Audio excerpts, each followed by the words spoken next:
I'm trying to describe. Right there. Over. There we go. Oh, it's because of my hair. My hair is pushing it up. Anyway, what's up, my loves? How are we doing? God is good all the time and all the time. That's right. That's right. Hey, family. Come on in the room. Hey. Thank you so much for joining me for. Oh, let me make sure I got my notes. I'm going off the fly. I forgot about that. I'm going off the fly. We going off the fly. Oh, it's these three, the ones I did today. Come on in the room. Oh, come on in the room. Yeah, we got so much to talk about. So won't you come on in the room? Where did I put? Give me a minute, y'all. I'm trying to find something.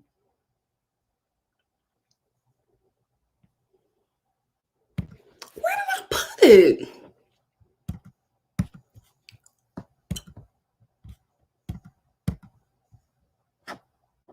I lost my stuff. I'm going to try to recover it. Let me say hi to y'all. Hey, family. Hey, Desiree.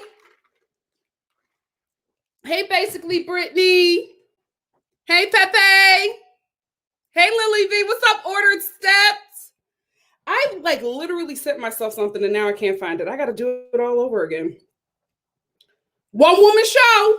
One woman show. Did it do it this time? Did it do it this time? Yes.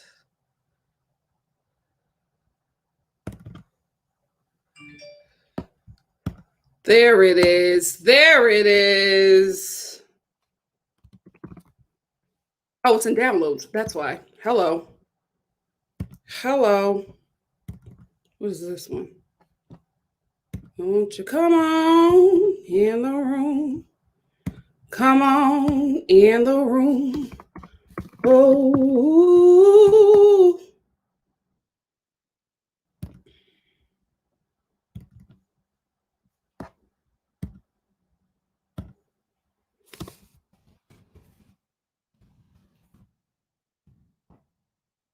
We're going to have fun. We're going to get into some stuff, but we're also going to have fun. There we go. Sorry, I sent some stuff to myself for this live and then I couldn't find it. Tay. And thank you all who sent me, tea and things like that. Because without you guys, I wouldn't know half the stuff. Half the stuff that I talk about in head. Oh, Yolande said, I need some laughter in bed from second shot. I get mines this week.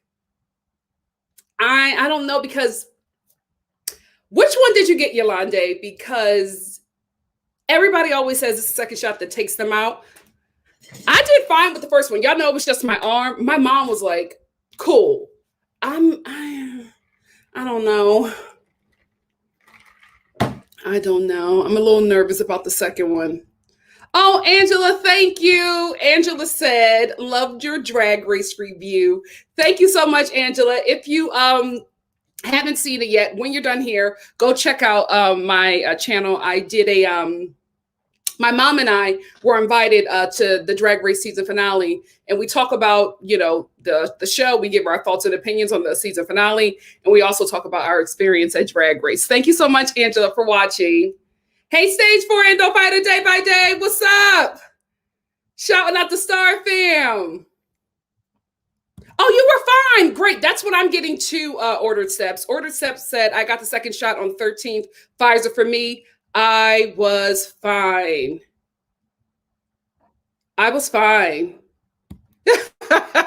Priya said these batch chats are constant. Remember when I was doing like a batch chat once every 6 months? What's going on with Bachelor Nation? Why has Bachelor Nation become so messy in 2021? Like, I have done so many batch chats. This is the most batch chats I have done in a year.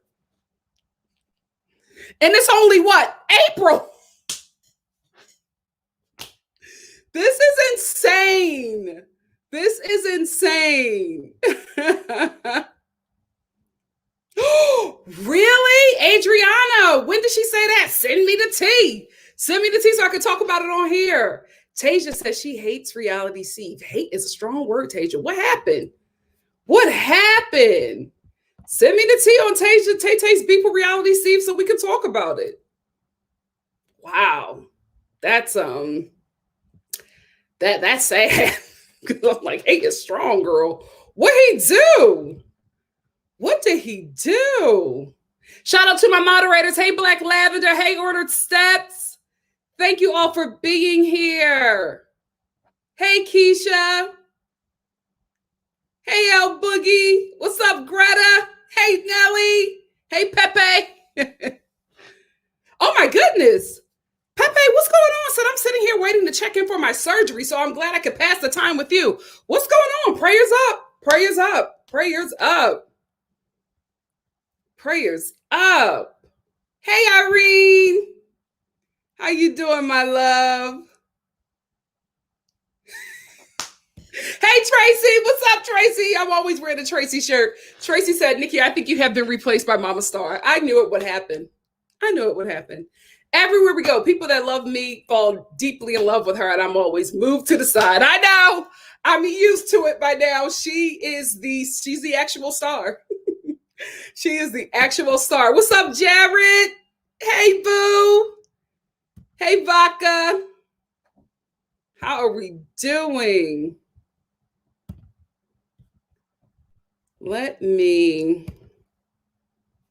I'm going to let people come into the room for about three or four minutes or so. I'm also going to wait for you guys to send me that tea about Tay-Tay and Reality Steve, and then we can get started. Kill the lights and you can see me by the way that I feel. Come and send me around. Did you guys see Wobble Rating? Did you guys see the Wendy Williams interview with Ebony K. Williams from The Real Housewives of New York? I have been on the fence about The Real Housewives of New York. I'm still going to review it because I'm loyal like that, but I wasn't like excited about it. I will say that interview with Ebony K. Williams, I was like, okay,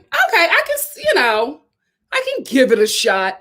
She does say that like a lot of race stuff comes up. A lot of race stuff comes up with Leah, like defending a Black woman on the show. So, she does also like bring the ladies to Black areas in New York City. I want to see how Ramona is going to be in Harlem. I really want to see, although Harlem is getting greatly gentrified. Whew, Harlem is starting to become Philly. Child, what they do to my city, every time I go back, I'm like, what is going? Like the culture is leaving Philly. They trying to turn Philly into like not LA, but like the part of LA that's like completely gentrified. You know what I mean? Like you got to drive out far to like get real authentic LA culture. But the majority of LA culture right now, especially for people like me, I am one of the gentrifiers, is Hollywood culture. And it's unfortunate because the culture here is great, but I just would like to see Ramona in Harlem. That's going to be interesting. And she said not just Harlem, but she's taking the ladies to a lot of areas where, they normally would not go. Because she said when she did stuff with them, she was the only Black person going everywhere. Her and Leah are really close. And her and Luann do not get along. Her and the Countess. And Wendy was just like, well, why is that? And Ebony said, it's because I don't do hazing. And the ladies were trying to haze her because she was new. And she said, I just was not going to go with it. So now I'm a bit interested. So we'll see. Because I wasn't at first, because I didn't think that Ebony was a good fit. Not that I don't think that she is great on TV and great for what she does. I just don't think that she's somebody who will be good for reality TV. You need a certain kind of personality for reality TV. You either need somebody who is unhinged or somebody who's extremely open. Sometimes both works. So, we will see. We will see.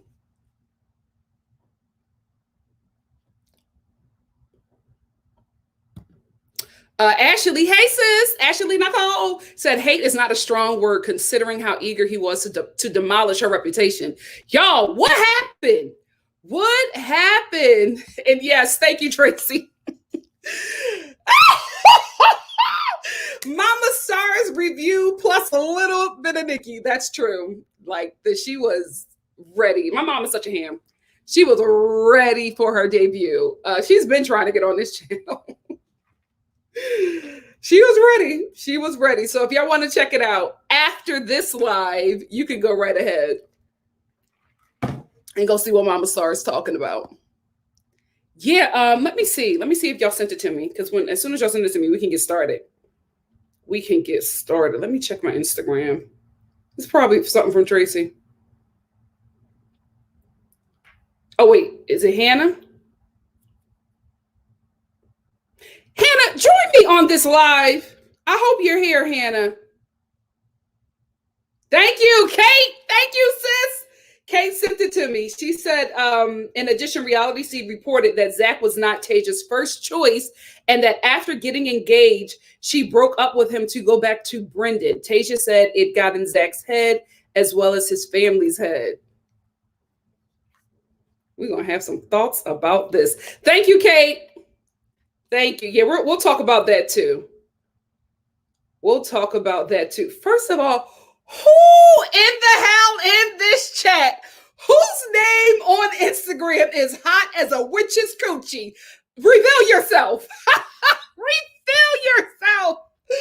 Thank you for also sending me the team. But my God, today, this name, hot as a witch's coochie. Y'all are crazy. I love it. Thank you guys for sending me the team. So we'll talk about that. That'll be the last thing that we talk about in here. It is now 12:54. Let's get started. Oh, my sister's here today. She's working from home. She might barge in and scream and say, I'm on a call. We'll see what happens. We'll see how it goes. We'll see. Tony Moly. Somebody sent me the pronunciation. I still didn't understand. Tony Malloy. Nikki. I am something else. At least I know. Let's get into it. Come on in the room. Oh, come on in the room. Yeah, we got so much to talk about because Order 7, who got me this, is here. So won't you come on in the room? Come on in the room. What's up, Miss Latasha? Come on in the room. Yeah, we got so much to talk about. I said we got so much to talk about. Because I kind of knew we would be here with Matt. I did. So won't you come on in the room?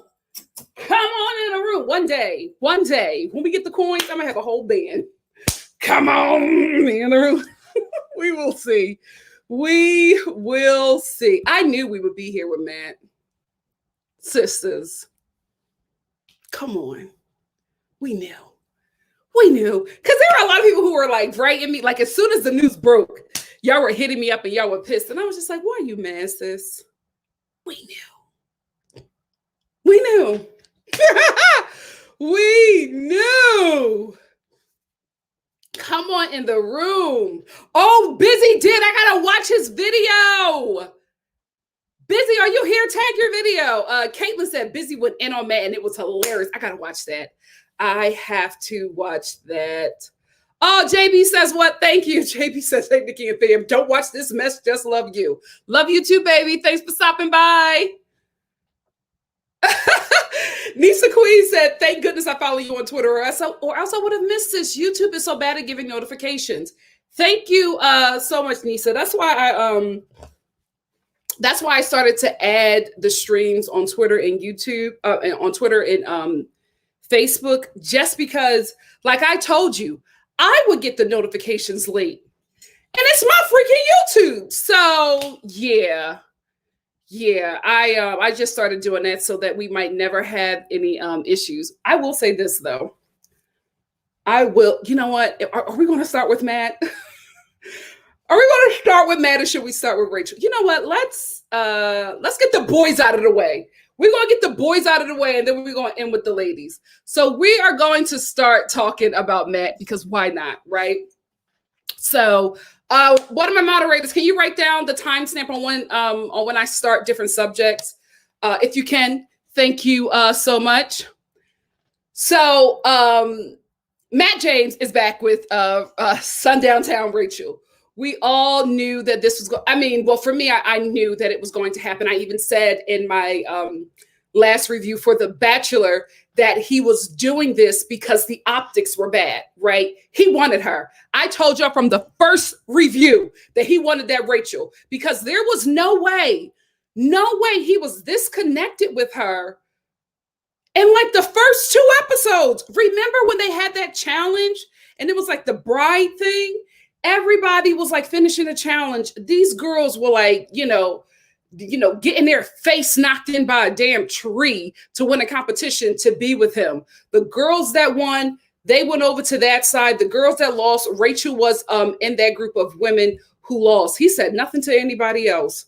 When that challenge was over, he went right over to Rachel, hugged her, and told her that she did a good job. I said, oh, that's the one he won. That's the one he wants because y'all just got there. You already know her name. You're pointing her out, telling her that she did a good job. Like, how the hell you already got this connection with her? Which is why I think they were already in contact, but I don't know. Anyway, he is getting back with her, but I just feel like I knew this was going to happen. I think he wanted to wait for everything to die down. I will say this, with, whoever was in New York who caught that pic of them and sent it to like all of the, gossip sites who like report on The Bachelor and all of that stuff, or gossiping like Bachelor Nation, whoever took that pic forced his hand, right? Because I don't think he was ready, which is why he was dressed like the freaking Unabomber when he was out with Rachel. I don't think he was ready for the world to yet know that he's still pursuing something with her, because on the show he said, I can't be with you right now because, you were at a plantation party.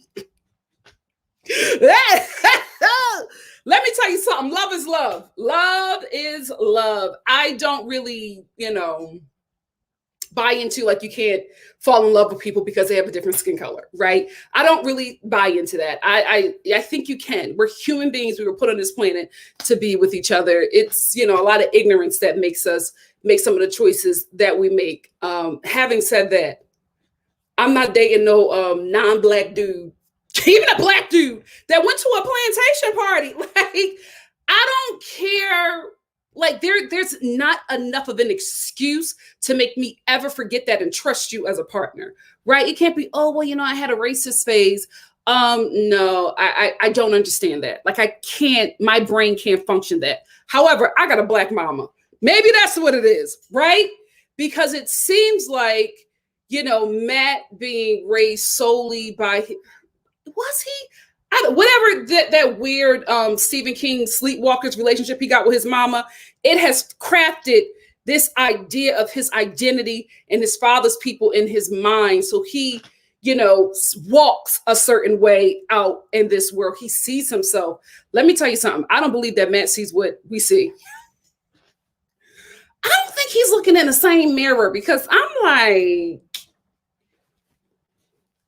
you really walking out in a world like this? Thank God you safe. Thank God you life. And you know what? It can, in a bit of a way, it can be, a bit envious on my part, that you're able to like walk the world and not walk with any caution because of how you were raised. It's, oblivious and, ignorant, but watching it, it's just like, wow, I wonder what that life is like, because I would never get it, right? But I think he sees himself completely different. And I think the perception that he got from the world watching, or, Bachelor Nation watching the show, was a bit of a mind trip for him, right? And that doesn't erase the fact that he still wants to be with Rachel, regardless of the things that she has done, because I think the way he was raised, and I think the way that he sees himself, he can excuse that kind of behavior from a woman that he wants to be with, because I feel like he, in his relationships and within his family, has excused a lot of things like that. So for me, something like that is huge. But for him, something like that is, oh, it's just white people being silly and ignorant. That's what I get from just watching him on this season and watching how he goes about, navigating race. I don't really think he has the wherewithal to do that. I just don't think it's in him, because it just is not a part of his life. Shocked. I'm absolutely shocked that you can be a whole Black man and be like, race is just not going to be a part of my life. Like, there are people who definitely know, like, there are Black people out there, right, who definitely know that, racism is a huge issue. But, they pull like a Tim Scott and a Candace Owen and things like that too, and people like that, and fools and devils like that, to attain something, right? Because I'm trying to get a certain status. I'm trying to get within a certain crowd. And I'm also trying to attain some kind of financial success. I can't get it this way, but this way seems to be working out for me, for this community. So I will say what I need to say, just like a politician, to get what I need to get from this person or this community who financially supports me. There are those who are really aware of that, right? This is the first time in my experience that I've ever witnessed an actual Black person who is clueless to what it is to be a Black person. I understand Black people who have grown up in, like, white communities who went to white schools, but everybody at some point has like a wake-up call. I don't know. Matt just don't have that. And again, a bit envious.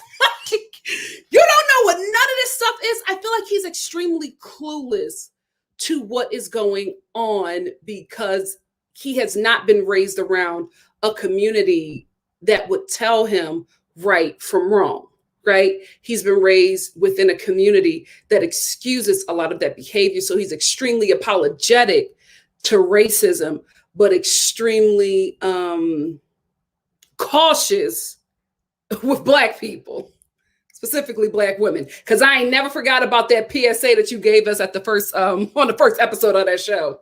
I never forgot about that PSA. So again, I said all that to say, I'm not shocked that he's where he's at now. I knew it would happen. I knew the whole optics thing was a big issue for him. And I knew that he did not want to be, dragged by Black Twitter. Period. That's what it is. Black Twitter is a powerful source, right? So he didn't want to be dragged. So he played the game. And I think he probably, maybe around Christmas or probably in the next year, would have revealed that he was in a relationship with Rachel, or pursuing a relationship with Rachel. But because of whoever that Bachelor Nation person was that got that pic of him in New York, because of that, that's why we're at the place where we are at now. So what I first want to do is read the article. All of the articles that I'm referencing are in the description box. So if you want to go back to that, you can. The article that I'm referencing is from People magazine. People has legitimate tea. In my experience, I always go to People. People are Us Weekly. But sometimes Us Weekly, they'll get a little gossipy. I need some facts, right? So People magazine seems to get it right for me. People and E.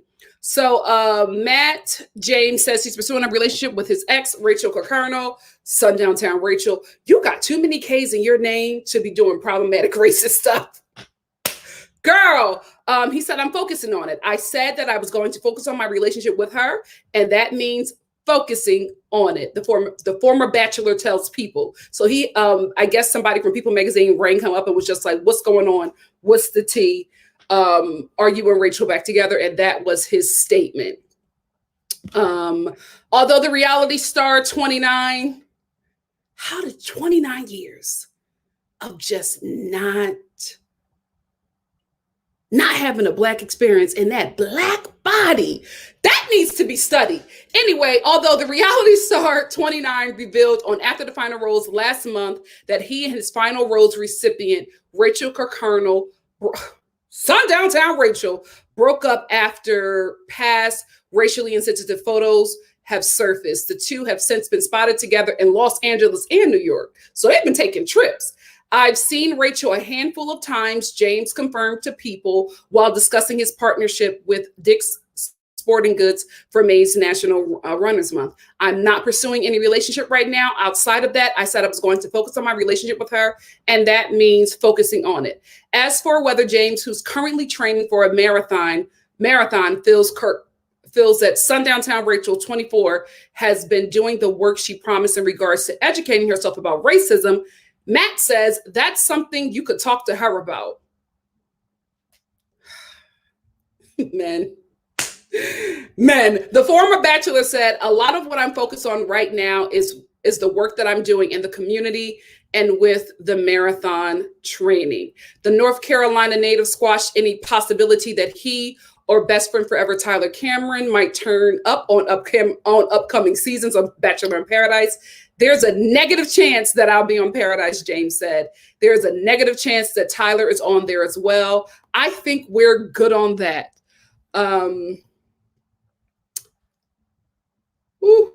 Matt's words concerning Rachel at the final rose was that I think the work in reconciliation that needs to be done is the work that I can't do for you, he told Sundown Town Rachel, and I know that you're capable of doing it. Now, James hopes to continue to be a voice in this community. Just being at the center of a meaningful conversation, that's what I'm looking to do.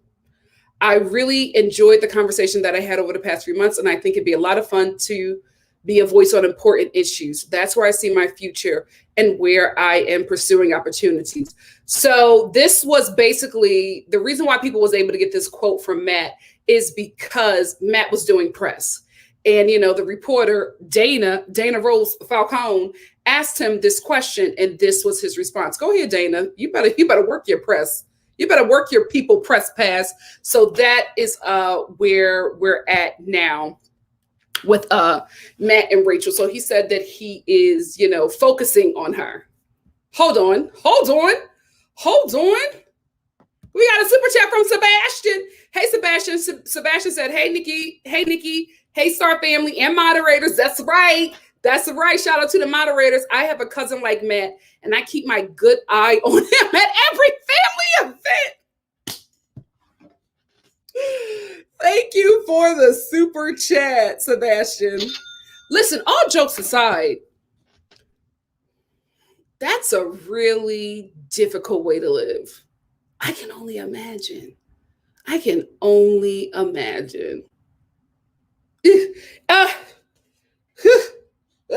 Anyway, so that's where Matt is at now. He is focusing on his relationship with Rachel. I'm gonna wrap up Matt and then I'm gonna get into Rachel. Again, not surprised that he is here. He was obviously playing the game because, he could not leave out with somebody like her.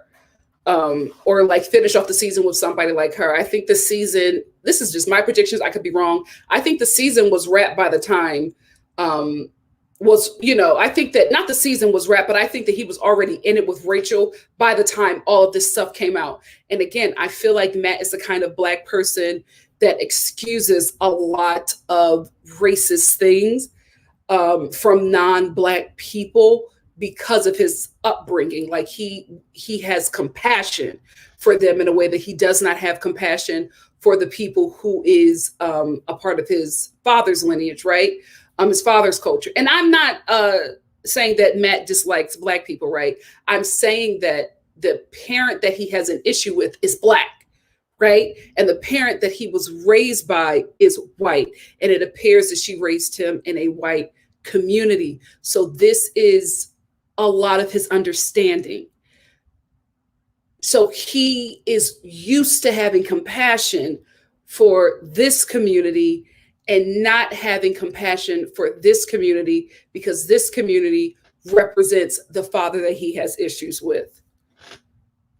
You know, how the men say we have daddy issues, he got Black people issues. Anyway, so I'm not surprised that they are together and that he is trying to navigate a relationship with her, because if we watched the season, he was already into her. We all knew that he wasn't leaving with the wife, but we knew that he was leaving with a white girlfriend. And I think the person who took a picture of him, forced his hand, and made this come out, I think that he was always seeing Rachel during the time that she was supposed to be, doing, I don't know how you renew a racist or, a person who has done racist things, racist renewal. I don't know what the work that she was doing, but, saying that I'm going to let her take that time to do the work. He was still, I think he was still pursuing her, sleeping with her, doing the whole shebang. And I just think this came out a bit too early than what he was comfortable doing. Having said that, I am not shocked. I'm not. I think we all kind of knew. I know there are sisters who are upset, but now that we can finally be real and honest and talk about it, we knew. Ladies, sisters, we knew, right? Before he did the PSA on episode 1, we knew what this was with Matt. Let's be real. The Bachelor and Bachelorette picks a certain kind of Black person. Normally a Black person who is very compassionate towards the white community, and normally a Black person who is that Black friend. So I don't know why anybody would be shocked that this is where we're at with Matt. Not saying that the Black people that they pick on the show don't have romantic relationships with Black people, or do not want to, or will not pursue a relationship with a Black person on the show. But a large percentage of the Black people that they choose for this show, I can't speak of no other culture. Let's be real. What other culture has been on there? We got to draw blood for them to get an Asian person on the show. Oh my God. And they cut them the first day. Anyway, so, a lot of the Black people that they pick for the show have romantic relationships with white people. And I think they do that because their audience is mainly white, and they will want to pick somebody, if they're picking somebody from another culture, who understands white culture, is compassionate towards white people, and will not be the one, no shade, will not be a Rachel Lindsay, will not be sounding the alarm about the problematic stuff that they do on set. Like, how some people say, oh, it's a boys club, right? This is a clan, let me stop. But this is like, it's a country club. So the kind of people that will be accepted into this country club. We want our audience to be able to take you. We want them to be able to relate to you, right? So when you come on here and you say, I was going to say, and you say your favorite artist is Shania Twain, but who doesn't go for Shania Twain? I'm a Shania Twain stan. Okay. But it's just like, I don't know what I'm trying to find something that's like just white culture.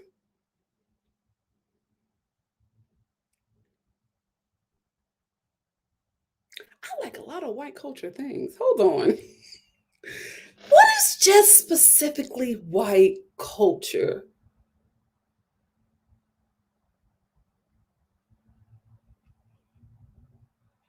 hot dogs is too easy. You guys are more complicated than that. I'm thinking, who is like definitely somebody only white people listen to? I hate to say it, Radiohead. I've never seen a black person say they like Radiohead. I could be wrong. I'm just throwing it out there for an example. Y'all can give me more examples. But you know what I mean? When they fill out their application, my favorite band is Radiohead. Ding, ding, ding. The casting goes, okay. You're not going to pick the black person that says my favorite rap group is Public Enemy. You know what I mean? Like, that's just not going to happen. Let's talk real here. There's a certain kind of black person that they have for this show. We hope that Matt would, bring one of us home, but we kind of knew it wasn't going to happen. I think we just don't speak it, right? Maybe be out of embarrassment or hurt or whatever it is, but it's just very obvious. We know what this show is. We know, the audience that they're going for. I know I ain't the audience, right? Rachel brought a few of us here and some of us decided to stay. I'm one of them. But at the end of the day, they're not marketing to us. So they definitely wanted to pick a bachelor who would say, hey, I'm going to at least leave with somebody who looks like the audience that put this show on the map. That's just real talk. That's just real TV talk. You're not going to pick a bachelor that goes on the show and says, I'm looking for a black queen. You're not getting picked, bro. Maybe that's why Mike didn't get it. I don't know. I'm not saying that Mike is just looking for a black queen. We know Mike loves everybody and everybody loves Mike.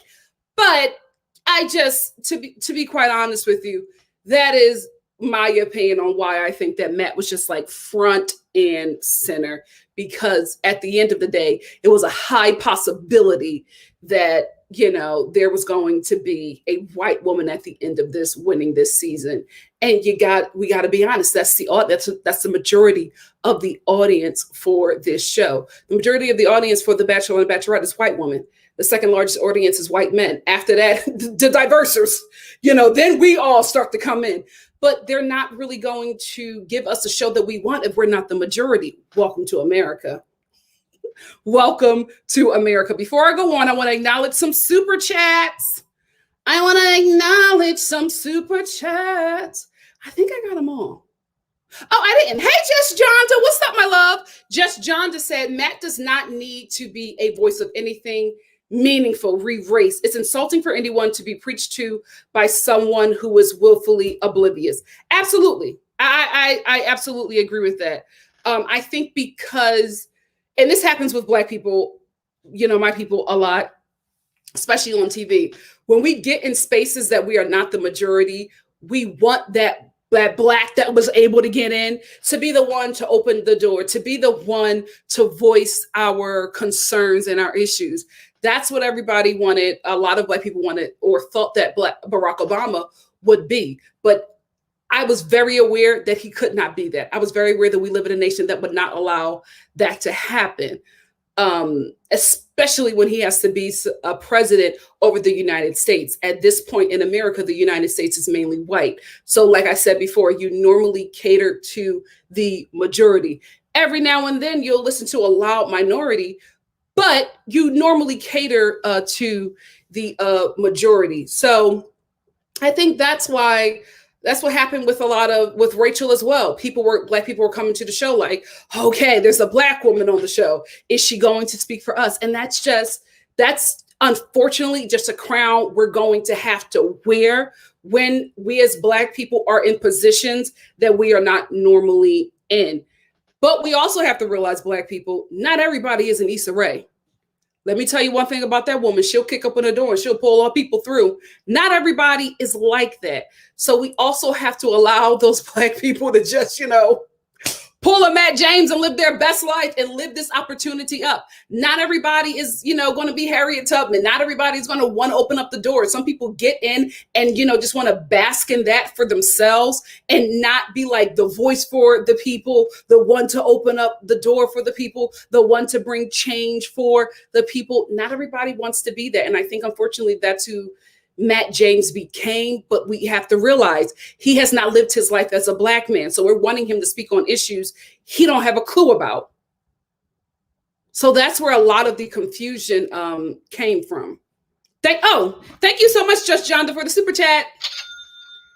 Let's go to Anika. Hey, my love. Anika T said, hey, Nick Nack, thanks for putting up with the obnoxious videos I sent you on Instagram. That's fine. I love them, huh? Still on mommy duty. Love you, Delaware cousin. Thank you so much, Anika. I love them. I crack up at the videos. You know, sometimes I even share them. So I don't have a problem with that at all. Thank you so much, my love. Now we have wrapped up Matt, who I know nobody wants to give him any grace. I will, right? For two reasons. One,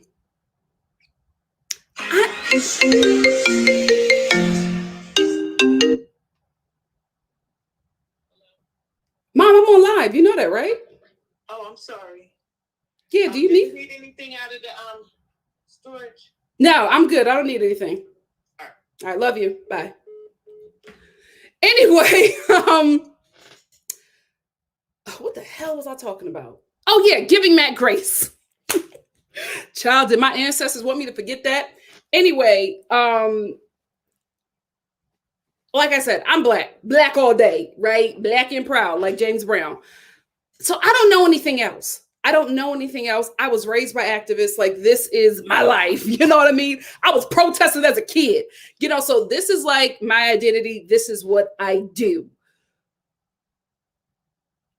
I think as a people, we give grace to so many people that we don't need to, but let's extend just a bit. Don't throw your tomatoes. Just a bit to this dude who's having a whole, you know, reckoning of identity and relationship in front of the world. Let's be real. Come on, suburban Black people.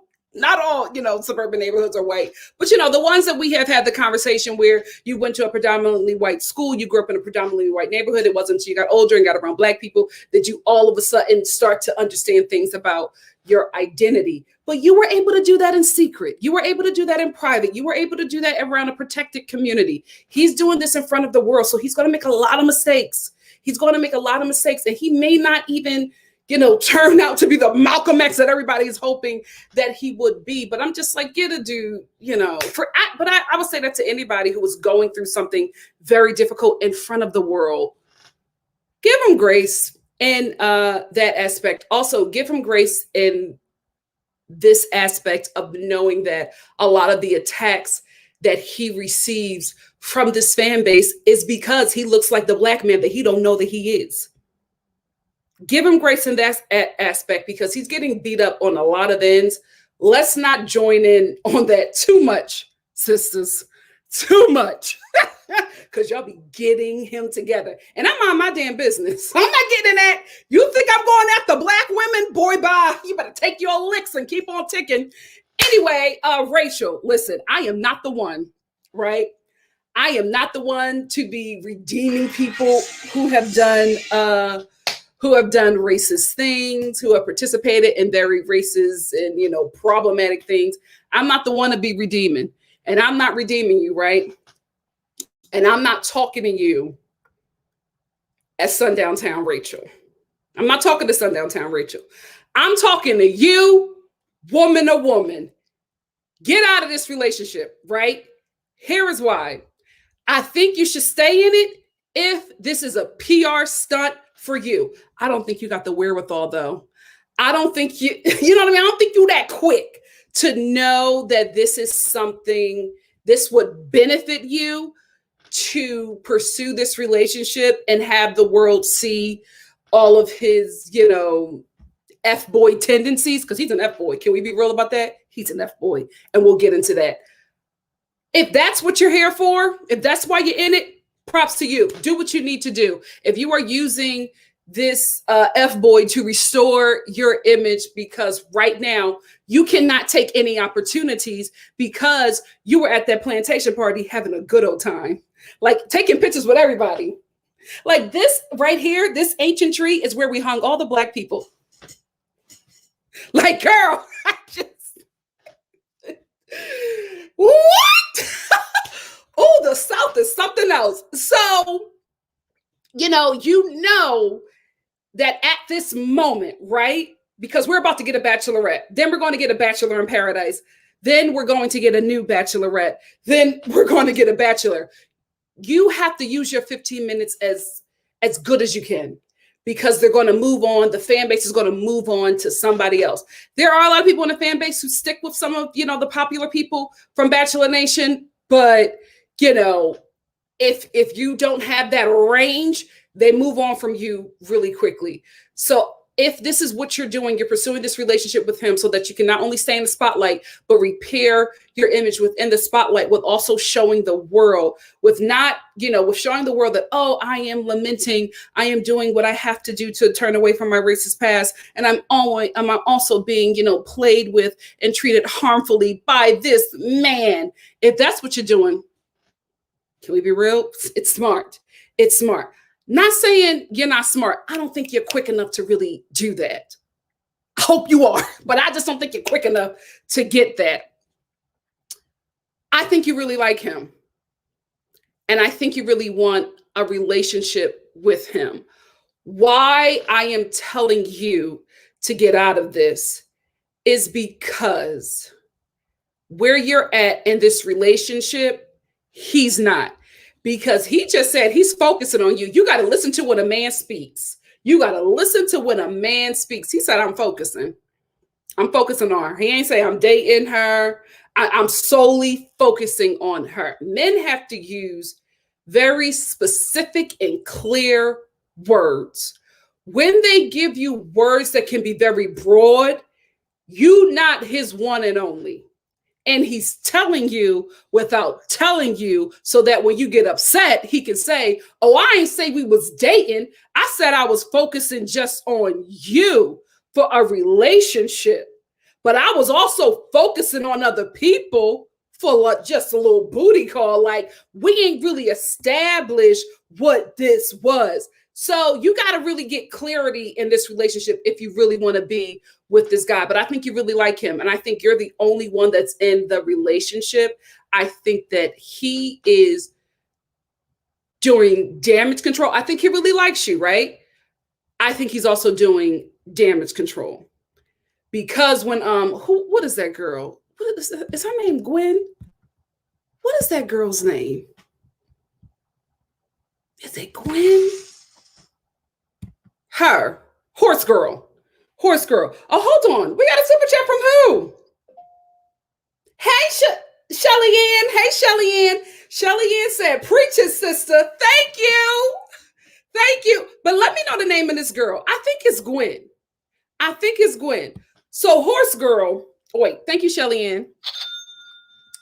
Horse girl was the same girl that Matt was, banging the whole time he was pursuing you or focusing on you.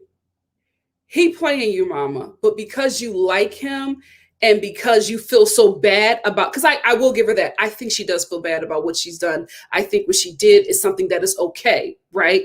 Where she's from.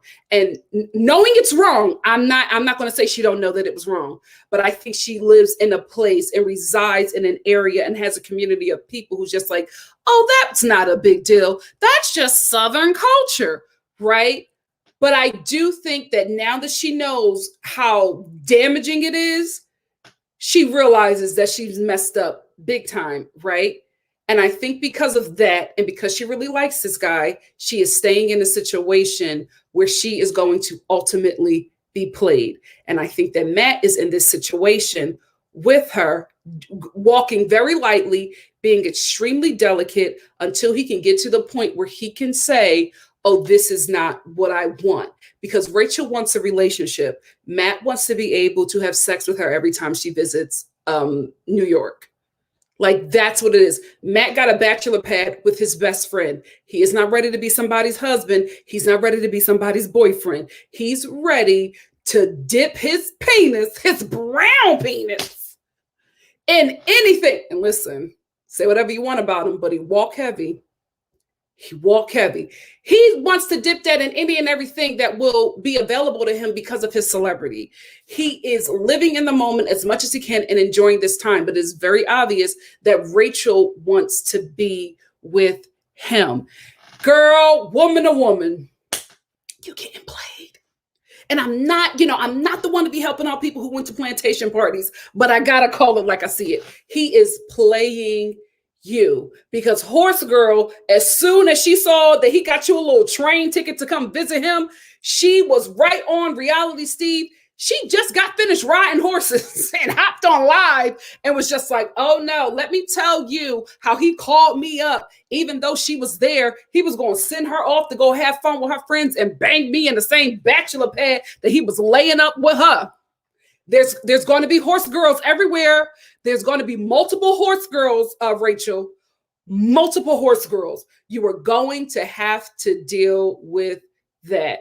He is doing the talk. Even though he is this Black dude going through this identity thing and the fan bases and being really nice to him, all of that is true. He's still playing you. He is still playing you. And you're 24. Like, you still dating him even after you knew that Horse Girl. He was about to bang Horse Girl as soon as you left from banging him, and you still pursuing a relationship with him. Ooh.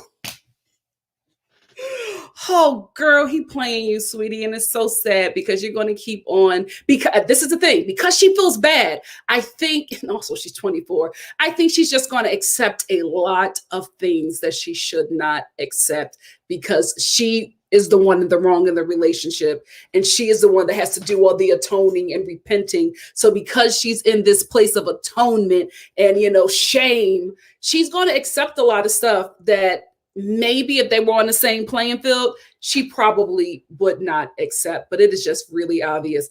Listen, they're a cute couple. They're a cute couple. He seems like he is really, really into her. She is definitely gone in the brain. Gone in the brain. And that makes a lot of sense as to why her family is trying to sabotage this. And I think that's why they done linked up with Reality Steve. And they're, anything negative about Matt, they will put it out by way of him, and it'll get out to Bachelor Nation. And then Rachel will, come out, cuss her mother out, shut down the Facebook group, get her cousins together and be like, I don't care what my mama say, what my daddy say, I love him and I want to be with him. And it's just like, although your family is, should not be defending your mess and saying, oh, she's a good person and what she did was not that bad.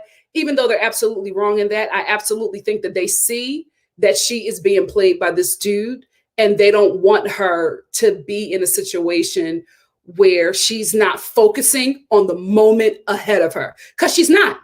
She's focusing on Matt, right? She's not focusing on doing the work. Like right now, you should be doing like interviews, right? You should be posting stuff like how white people have to work on being non-racist. You could really use this moment and I'm not saying that she should do this, right? I'm talking entertainment, right?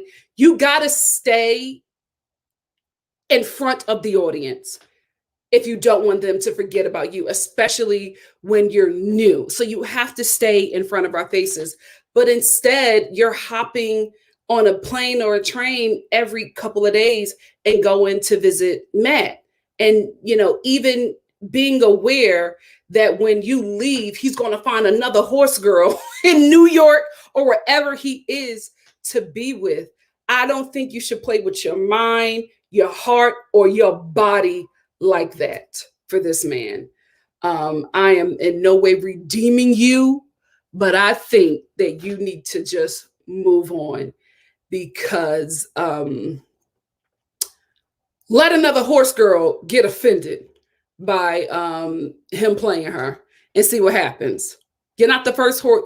That's not the first horse girl, and that won't be the last horse girl, especially if he decides to mess with somebody or get a little booty call with somebody who not only wants to be famous, but wants to be on this hit show and, get all of the brand deals and Instagram followers that come with it.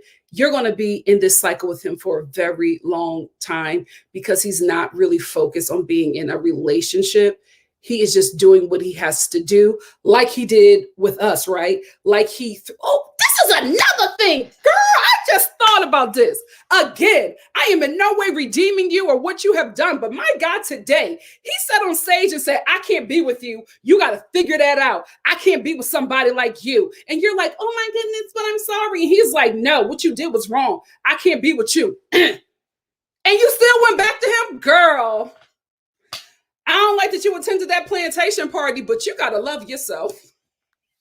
You got to, he keep on playing you. And then you keep on defending him. I'm in such a tough position with this. Because a part of me is like, ho, wake up. And another part is just like, well, you know what? You deserve it. So I don't know. Girl, he don't want to be with you. He playing the game. He playing the game like he did with black women. That's the same thing that he did with us. And, that whole thing to make us believe, I talked to Rachel Lindsay, a black woman, and I realized that I have to change while banging Horse Girl and texting you that he loves you and he wants you to come see him. Matt, you too old. I'm sorry. At your big age, you have to be doing better. But I see why you keep on playing these games with these girls who are early 20s. Ooh, you that guy. You that guy. Anyway, let me get off of this fool. And let me chat with you guys. Let's chat it up for a bit. And then I will get into Chris Harrison and Lauren Zima. And then after that, we'll get into the ladies.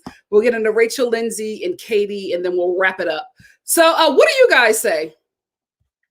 What are you all saying?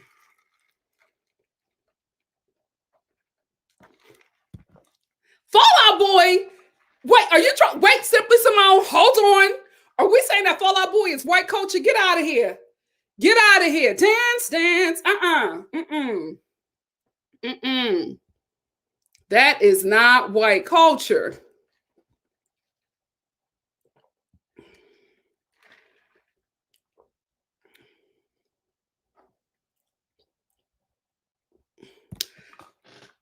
Pearl Jam. Crazy homeboy girl.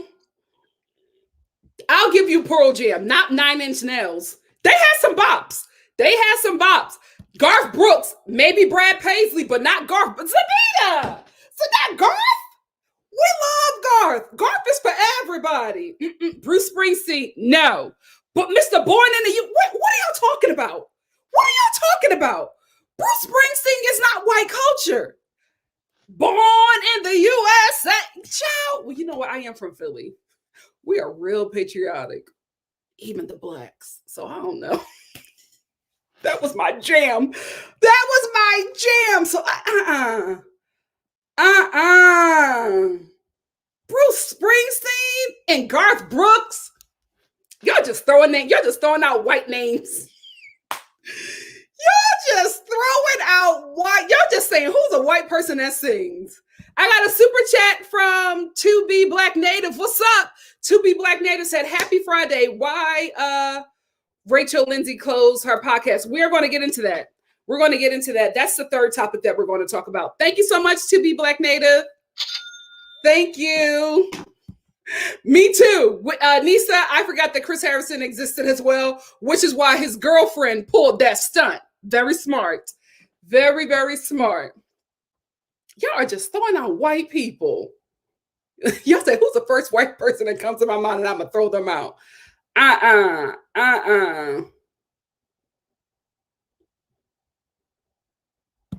Thank you, Adriana. I was playing around in StreamYard and found out I could do some things.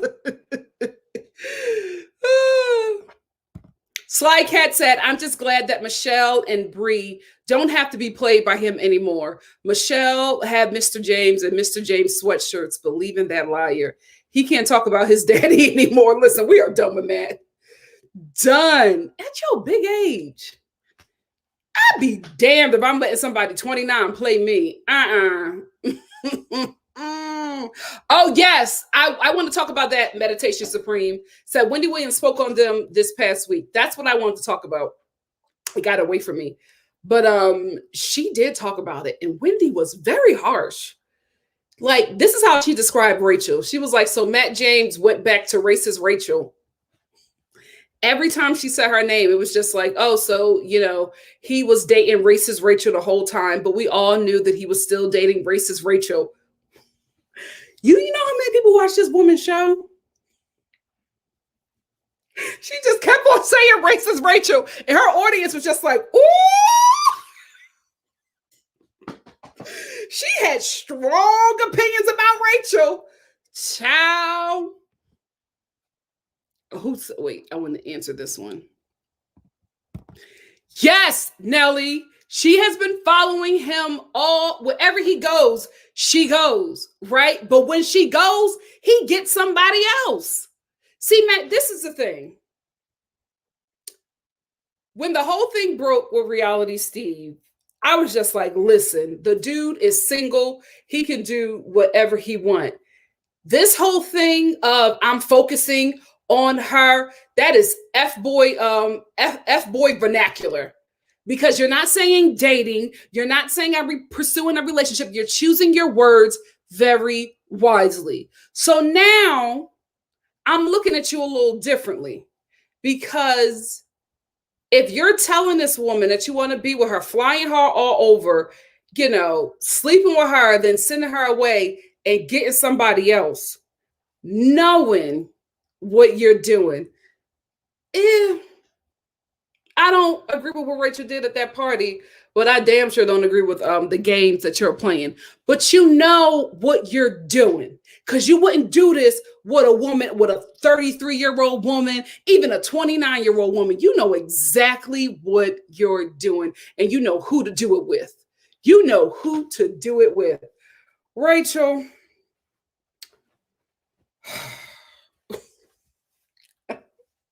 don't get pregnant. I feel like he gonna convince you into some raw dogging stuff, girl, and you gonna be in a situation, and you from the South.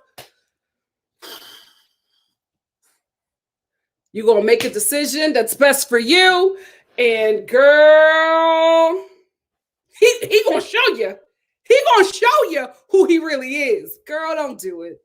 Don't do it. And especially don't be, you can sleep with that man. You're grown, you can do whatever you want, but don't raw dog him, because you are not the only person he's sleeping with. Horse girl let you know. And this is the thing, right?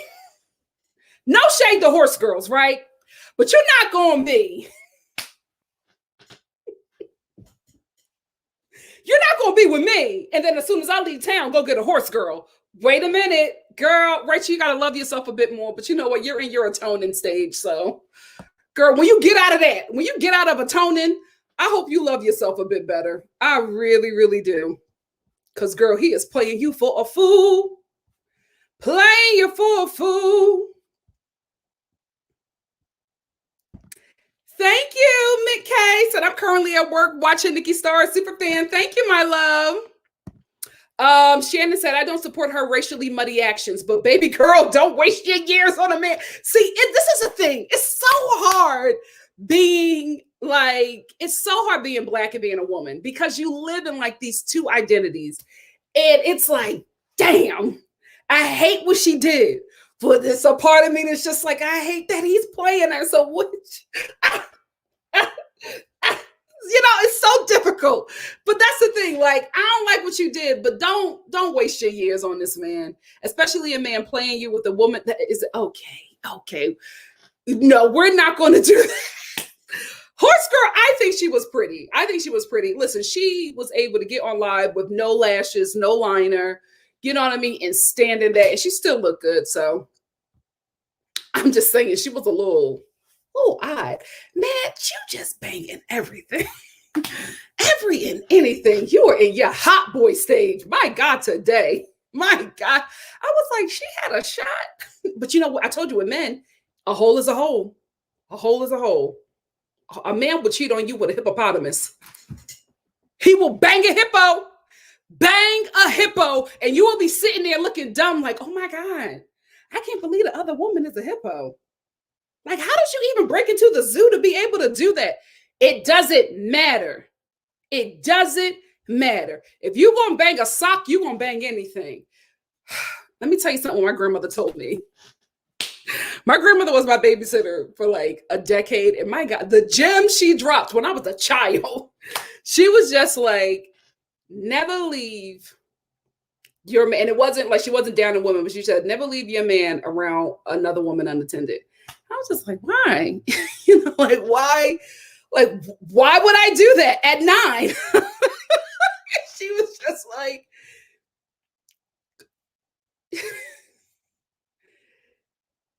any ussy, any wet ussy is going to be a temptation for a man.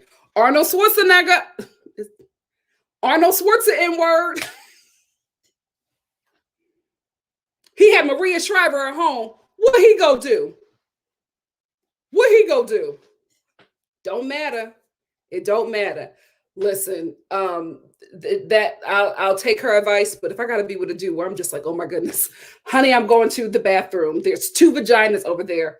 Please don't fall into them. I'm not gonna be with that dude. That's just too much stress. It's just too much stress. But I was just like, horse girl, you banged horse girl. Like, they don't care. They don't care. Again, I think that horse girl is pretty. A beautiful woman. I'm not saying she's not attractive. It was just like a very, odd choice considering his options. But again, she had a vagina. She had an entrance. There's no way God made them first. I just don't believe it. I don't believe it. There's no way. There's no way. There's no way.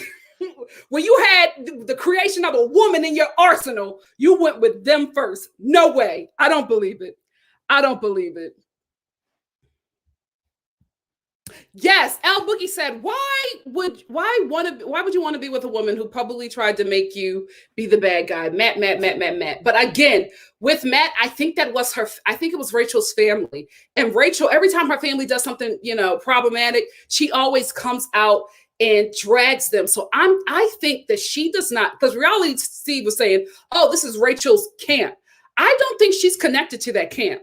If she's connected to the camp, she's playing smart. But I don't think she is. I think that she is gone in the brain over this dude. I think she's not listening to her family because they were trying to redeem her so quickly after what she did was so wrong. And it just, they Chris Harrison her and made it worse than it, not that it actually was, but like they just kept the flame going with the things that she was trying to atone for. So I'm not sure that she is communicating with them like that, because every time they do something, she releases a statement, she cusses her mom out, she gets her camp together. So I think that it's her family and probably an agent or so trying to run game for her.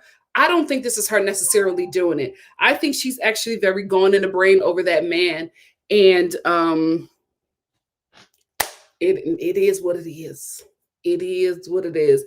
Listen, sis, all I can say is that after you get off this roller coaster with him,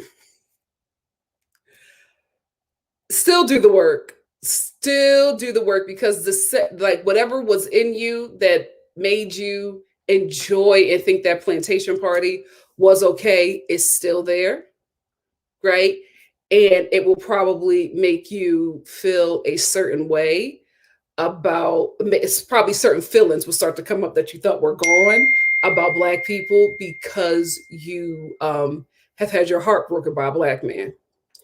So be wise, do better, and leave that man alone, because where you're at, he is not. He is not. Horse girl would have been it for me. No, I'm lying. You getting me together on national TV, on The Bachelor, that would have been it for me. Even though I was wrong. Even though I was wrong, you would have never had another way to get to me. Like the communication was done. You told me you can't be with me and I'm trying to be with you, and you telling me on TV, nah, you gotta fix yourself. Okay, I'll do what I have to do, but I'm not never talking to you because you could have talked to me differently. No. So that would have been it for me, but it wasn't it for you, and that's okay. Horse girl should have been it. Should have been it. The minute you hopped off a Black beauty, pun intended, the minute she hopped off of Black Beauty and got on Instagram Live with Reality Steve, that should have been it for you. Because I will say this, she messy, but the girl had receipts. The girl had receipts, so had enough receipts to make him start talking. She's not the only horse girl. She is not the only horse girl. And if he starts slipping up and messing with some women of color from New York City, girl, let it go. Let it go. You can't fight a New York chick, no matter what race she is. Them broads are rough. Thank you, Blair. Thank you so much for the super chat. Thank you, my love. All righty. Let me see what doesn't. Yes, Bruce Springsteen has a podcast with Barack Obama.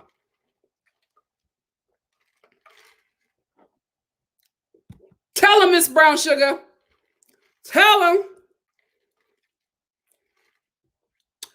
I will say this, guys. We have moderators. Be on the lookout. We have mature, comical race conversations here at NikkiStar TV.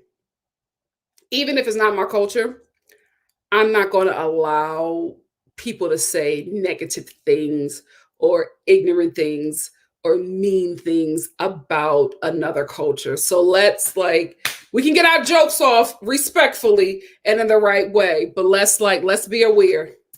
Let's be aware of where we're at. Okay.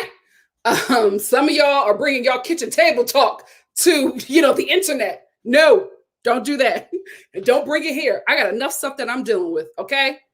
So be on the lookout for some ignorance, and some negativity, moderators. Thank you so much. Let them know, QQQ. Let them know. Sabita, I know you're not saying that Reba is white culture. Excuse me? Reba McEntire? No.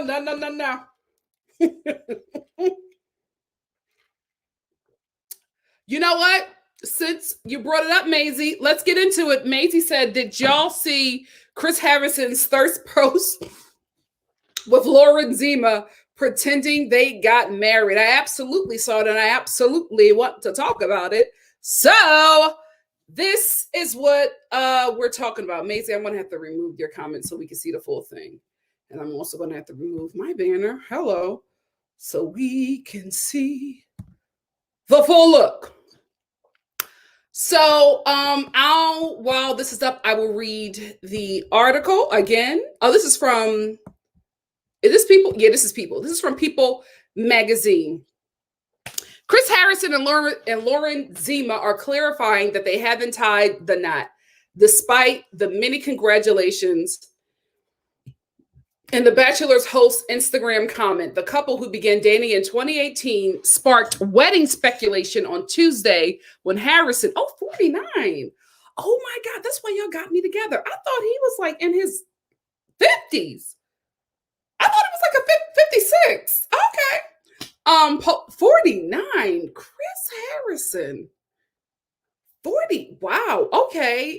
Featuring him sweetly kissing Zima. 33. What the hell is, this couple reads very old. Anyway, in the black and white picture, not very old, but just older than what their actual ages are. Y'all must be the oldest sibling. In the black and white picture, Harrison is dressed up in a suit while Zima wears an elegant floor-length gown. I stop the world and melt with you. What the hell does that mean? He captioned the snap, quoting the song, I'll Melt With You by Modern English. White culture. Now that's the white culture I was looking for. There's no one I'd rather celebrate love with, and I'll be your plus one anytime. Fans and friends of the couple immediately began issuing their congratulations, thinking that the pair had gotten married. But both Harrison and Zima quickly headed to the comments section to clarify that they simply attended a wedding and not had their own. Love you so much and appreciate all the congrats. This bridesmaid's dress is really living above its potential, Zima wrote. Wow, you attended one together? Do one quick dance and you're hitched. Harrison replied, congrats, Christine and Kevin, on a beautiful wedding and the start of a wonderful life together. I do love this bridesmaid though. Zima is a full-time correspondent on Entertainment Tonight, met the Bachelor host through interviews. After appearing as a reoccurring guest on E's The Bachelor segment, Harrison previously told people he came to find she's as much as a grinder as I am and loves and admires and respects her. It's been easy. And I think that's how it all starts. He continued. We started dating, and like any relationship, she made me happy. Mm-hmm. Mm-hmm. Mm-hmm. So let's talk about this. Let's talk about this stunt. Because it's a stunt. Let's talk about this stunt that they pulled. Chris, you knew good and well when you posted that picture what was going to happen. Was it smart? Absolutely. Absolutely. Because people are now talking about how beautiful, him and Lauren looked in their Instagram picture at somebody else's wedding. But in the beginning, everybody thought that they had got married. I thought that they had got married. Why are you wearing a wedding dress as a bridesmaid? Very weird. Very weird. My bridesmaids are going to a cocktail party. Okay? Like, they are going to be serving sequins cocktail dress. I'm going to be the only one looking like a bride. What did the bride look like? Anyway, he knew what he was doing with that. He didn't have to post it. He didn't have to share it, especially since he's been on hiatus. The only time he really comes out to say anything is when he's apologizing for, being extremely problematic and, congratulating Colton for coming out, right? That's like when he posts things that are relevant.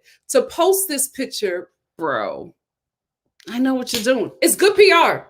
It's good PR. He's trying to get back into the good graces of the whole fan base. But right now, a lot of people in Bachelor Nation, specifically the cast, the people of color cast, are, not really comfortable with him being there because when it was announced that Tay and Caitlyn were hosting the Bachelorette, he was still booked for Bachelor in Paradise.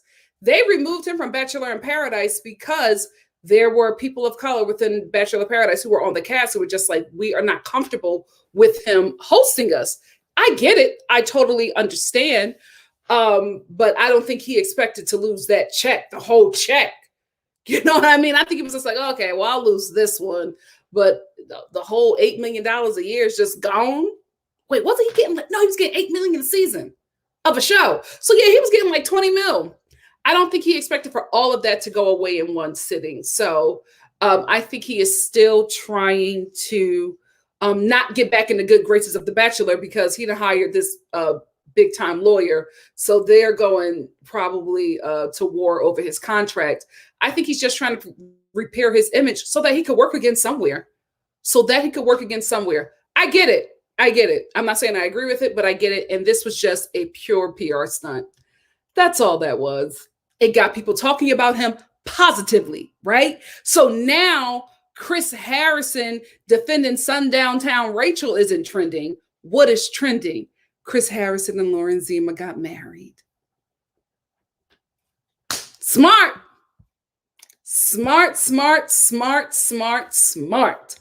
Let's talk about it. What are your thoughts, family? Exactly. Miss Brown Sugar said, what kind of bridesmaid's dress? No, ma'am. Listen, not on my day. It's going to be multiple brides. Please. Yeah, exactly, Irene. That's what's happening. They're trying to distract us from what's happening. They ain't slick. Yeah, that's exactly what it is. It's a PR stunt. He knew when he loaded that picture that everybody would think that he got married. That's what it looked like. And let me tell you something. I don't know if he watches the show. This would be the perfect time to marry her for two reasons. One, it's more good PR for you, right? More good PR for you. You can post the message and be like, this year has been a very hard year. A lot of growth, learning, understanding, and healing. No better way than to end it with someone who's been with me through all of those ups and downs. I's married now. He don't have to say I's married now, but you know, ladies and gentlemen, meet my new wife, Lauren Zima. Also, get it before that money run out, because I don't know if you're going to get another job anytime soon. You know what I mean? And, you know, Lauren's 33, still, you know, juicy, young and juicy. Not, you know, I don't know if she's going to feel like being with an unemployed 49-year-old man. So get her down, bro. Lock it down before she start going on girls' trips. Child, do what you need to do, Chris. Do what you need to do.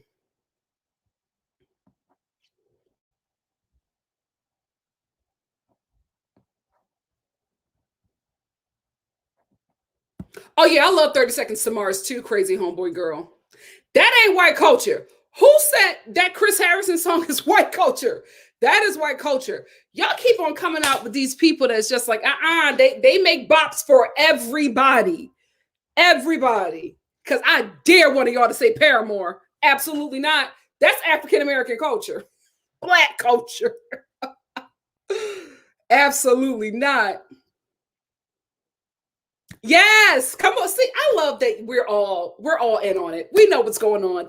L Boogie, they're just testing the waters for his comeback. Yep. Oh, we're going to get into Katie's promo. If you we're going to talk about the last thing we're going to talk about is Tay talking about Reality Steve. The second to last thing is going to be Katie's season and her promo and all the stuff that comes with that. If you want to check out the promo, you can go to my my Instagram, NikkiNicoleStar. It is the, what is it? It is the 1, 2, 3. It is the fifth video. The fifth video, if you start from the first one that I posted, that is Katie's promo. We're going to get into that too. So if you haven't seen it, go to my Instagram, NikkiNicoleStar, and it's the fifth video. If one of my moderators share it in here, you guys can go watch that there, because we're going to get into that as well.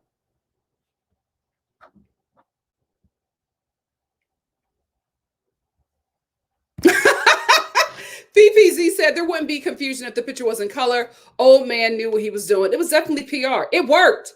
It worked, because we're talking about him, you know, possibly being married and not, you know, him getting Rachel together over Sundown Town Rachel. Rachel, I really hope that this Sundown Town Rachel, if you're smart, you could, whew, girl, you could work this opportunity for you. You could really, if you're smart. I'm not going to help you, but I'm just saying. Hey, Maisie. Maisie said, you don't make a man in a suit and a woman in a long gown and a black and white photo unless you're implying something. Come on, Maisie. We know. We know. We know. Well, Yo said, Nikki, stop talking now. Don't give your PR advice for free, especially to Chris Harrison. All right. Hey, NTR, thank you for the super chat. So, if Paula Deen can now be held as a legend on this season.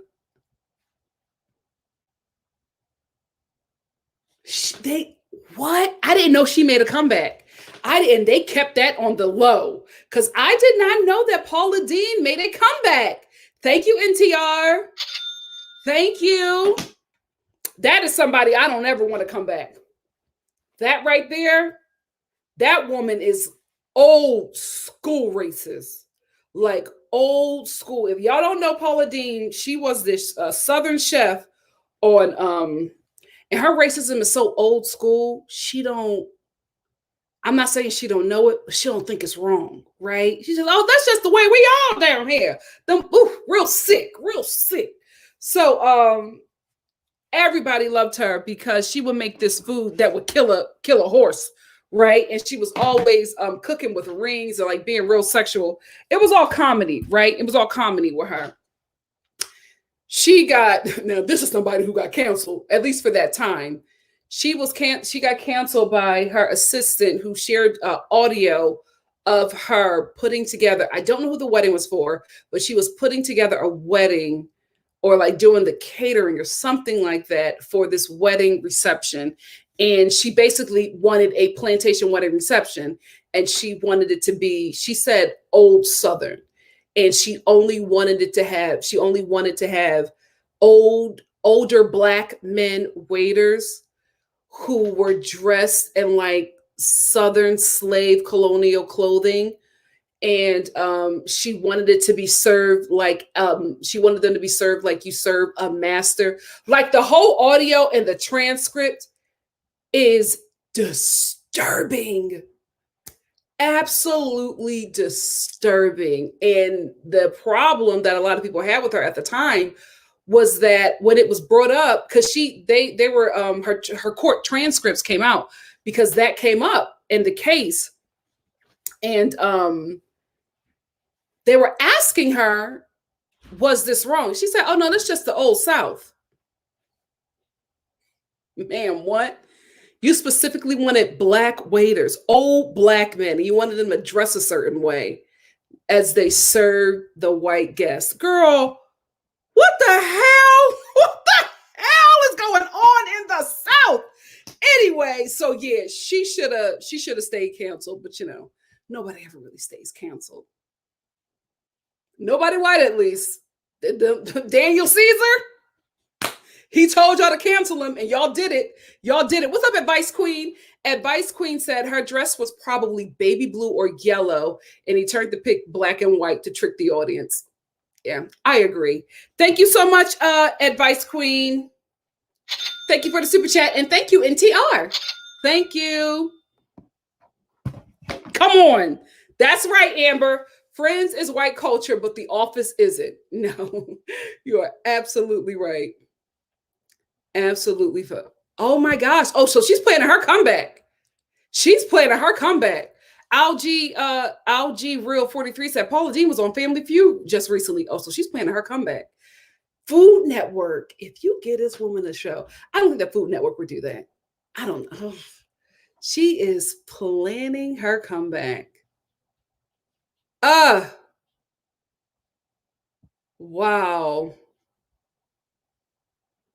Wow. I haven't heard that Peaches song. Justin Bieber, baby. Justin Bieber wants to pull a Bobby Caldwell on the black community. R&B ain't your forte, sweetie. You got a nice pop voice. You made so much money doing pop. Why don't you just stay there and get your coins?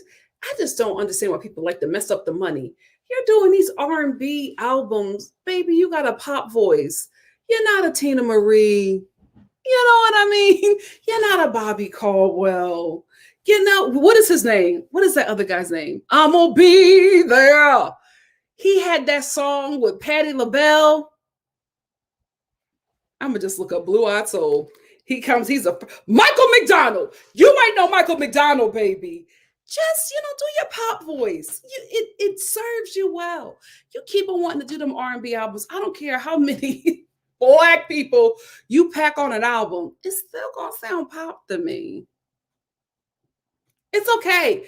Every, 20 years, God allows a black person to sing like Etta James.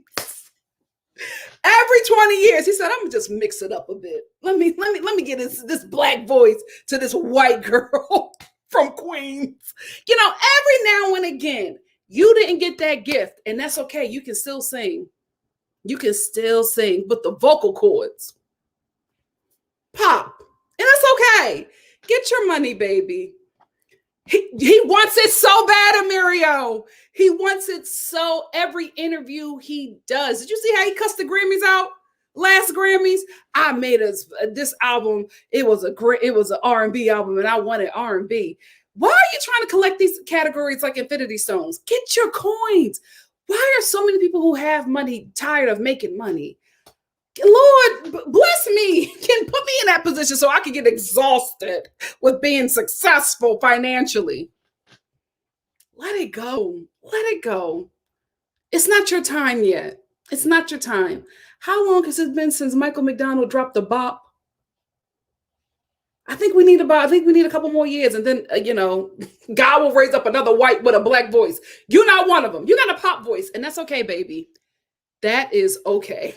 That is okay. Oh God, Simply Simone said he was just on DJ Khaled's new album too. He's trying so hard. Why are you messing up the money? Listen, legends only. Legends only, QQQ. Tina Marie, iconic. Iconic.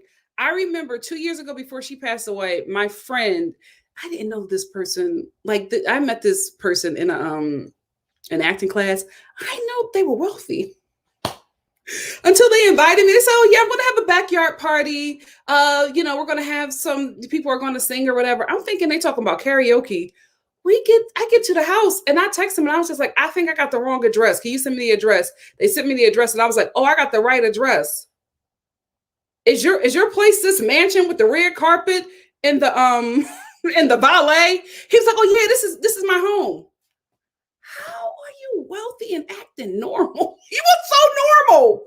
He was so normal. Everybody in the acting class that went to this party was just like, "Did you know?"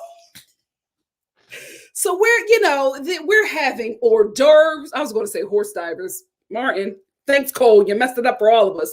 So we having hors d'oeuvres. We're being served. It's just like celebrity on celebrity there. I'm like, why the hell are you in an acting class?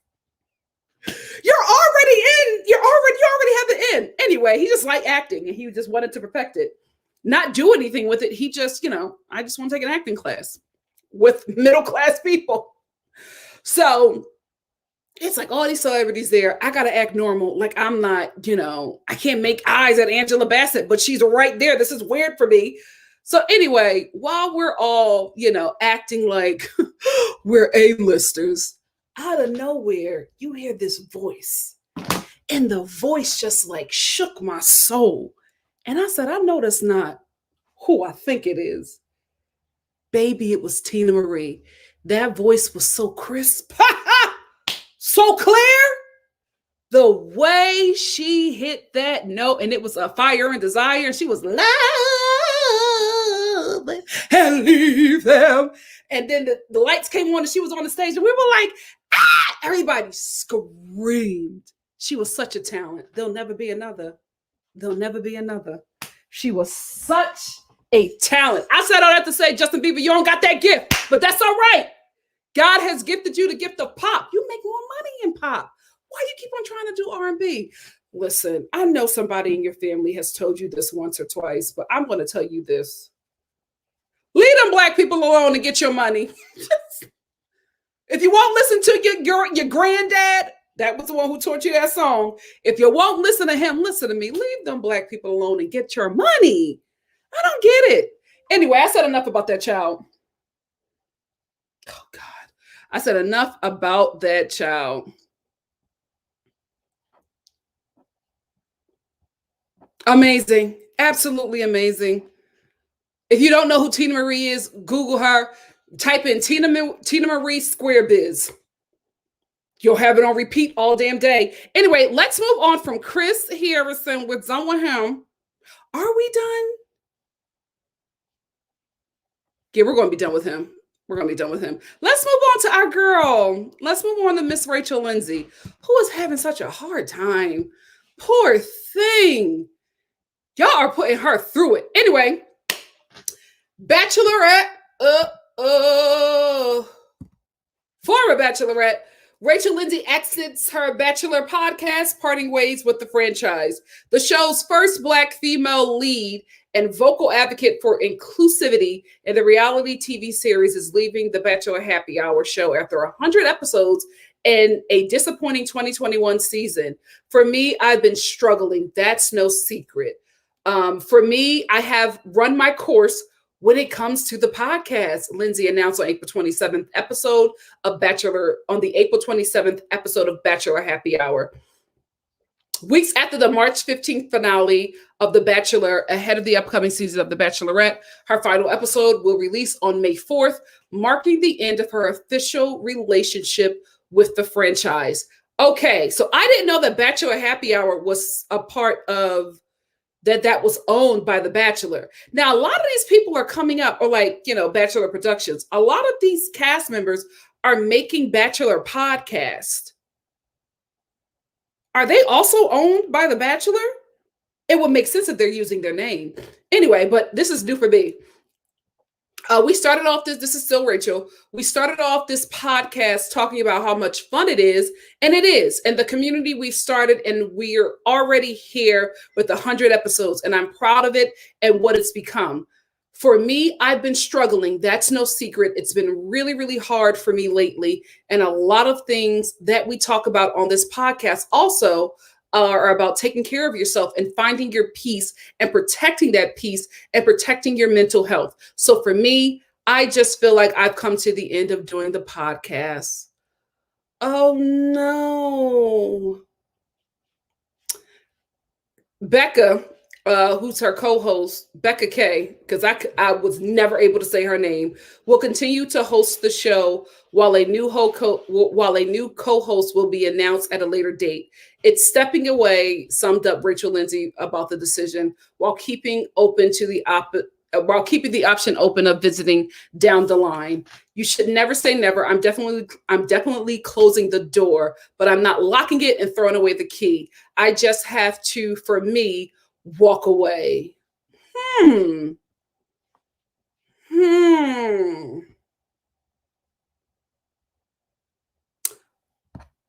Oh. What y'all think? I want to get y'all opinion before I say anything, because I'm just like, something else is happening. Something else is happening here. Because why would you walk away from a lucrative podcast?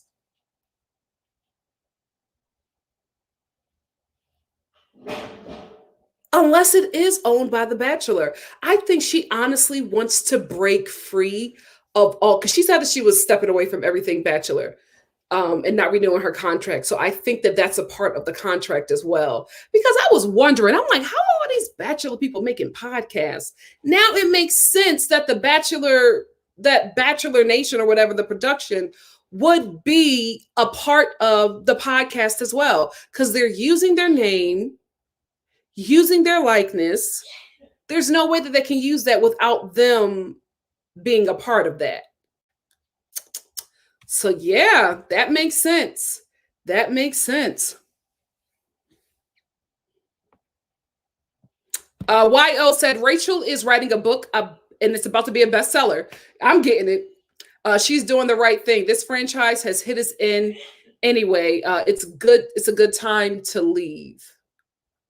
See, that's the thing, Daphne. That's what I wanted to talk about. Daphne said she got the Higher Learning podcast where she can be herself and her extra job too. She'll be fine. I think that's what it is. I think, also with not renewing her podcast, her contract with The Bachelor, or Bachelor Nation, I also think that now we're going to be able to see who Rachel really is. Because I think we see glimpses of her fully on Higher Learning, but because you have to be, squeaky clean, or not squeaky clean, but you have to keep up a certain persona when you're under contract, especially for this, faux squeaky clean show that's on ABC.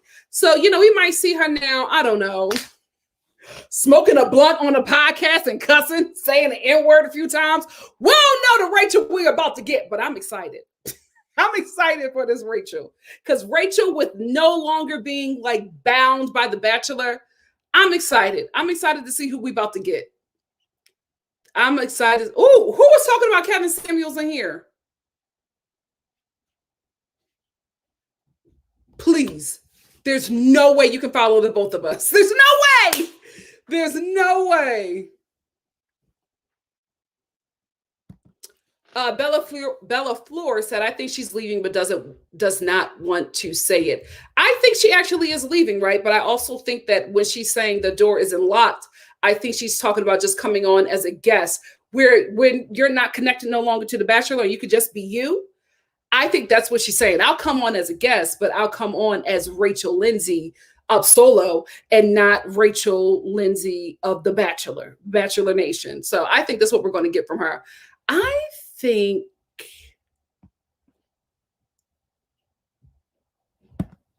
we're going to get a new Rachel. I think we're going to get a new Rachel. And I think it's also very smart of her to leave before that book comes out.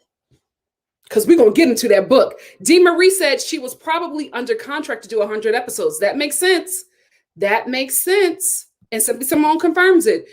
Her contract is ended, and she said that she was leaving. Yeah. Debbie, what are you talking about, Kevin Samuels? What's going on? Are you okay? What's going on, Debbie?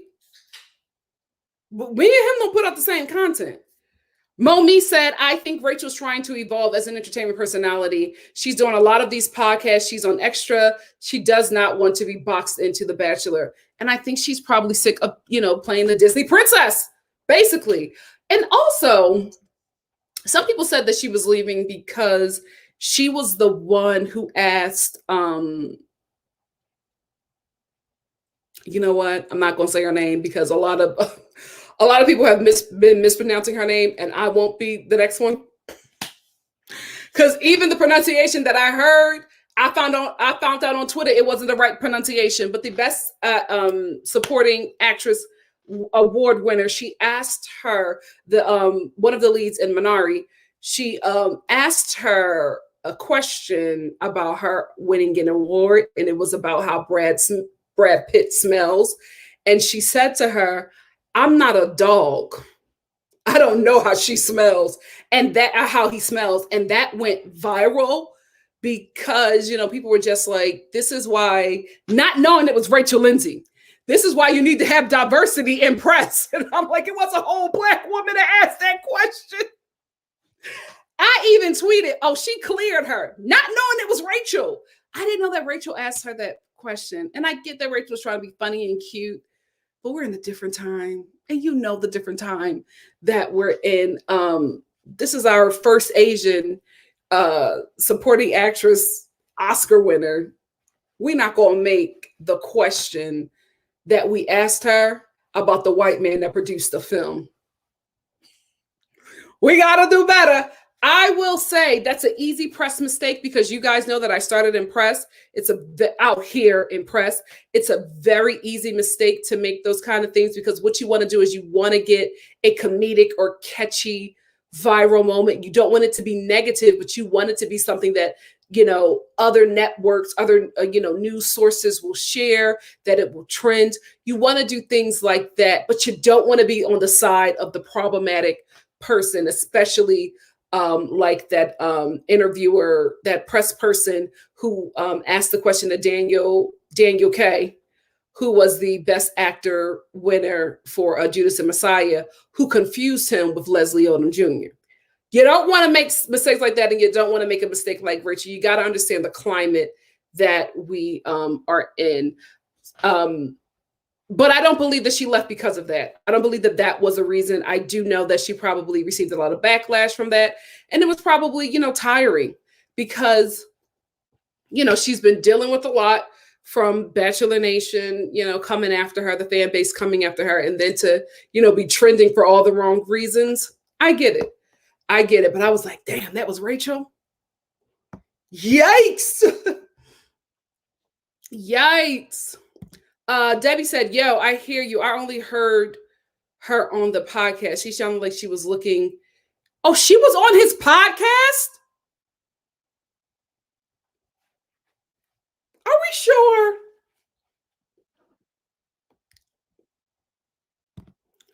Miss Brown Sugar said that Rachel said that she was running out of patience with the franchise last year and she can no longer excuse production in the exec's behavior.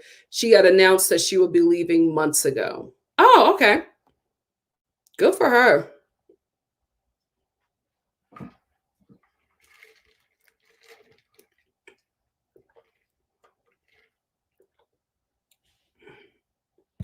Yeah, Nellie said Rachel said she left for mental health. The Chris Harrison thing was exhausting. Yeah. But let's be very clear here. Rachel was going through it the moment she was announced as the Bachelorette. This had been years. So on top of being attacked consistently by the fan base, getting no support from the show, minimal support from a lot of past, present, and future cast members, and then having to be the Black mama that Matt James, whose bosom Matt James supples from, it was exhausting. It was exhausting. And I'm glad that she's doing the best thing for her. I really, really am. I'm glad that she's doing the best things for her.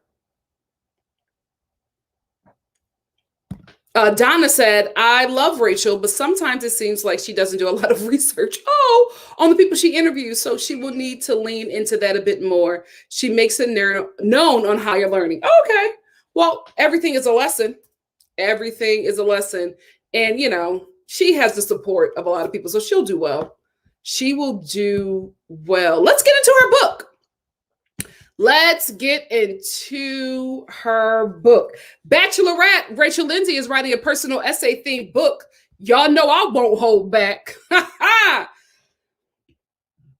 Rachel Lindsay will soon be adding author to her already impressive resume. On Thursday, the 36-year-old former Bachelorette announced that she will be releasing a book filled with a collection of personal essays in January.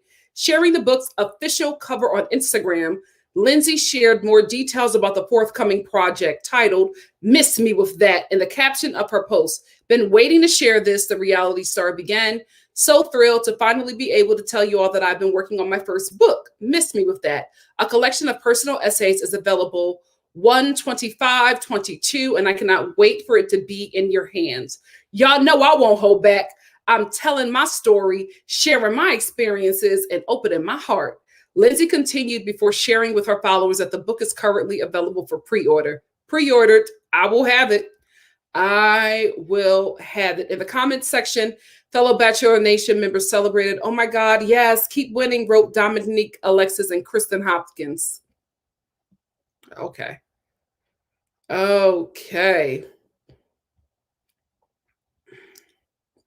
According to an official book description, Miss Me With That will center on an array of topics from relationship and love to politics and race.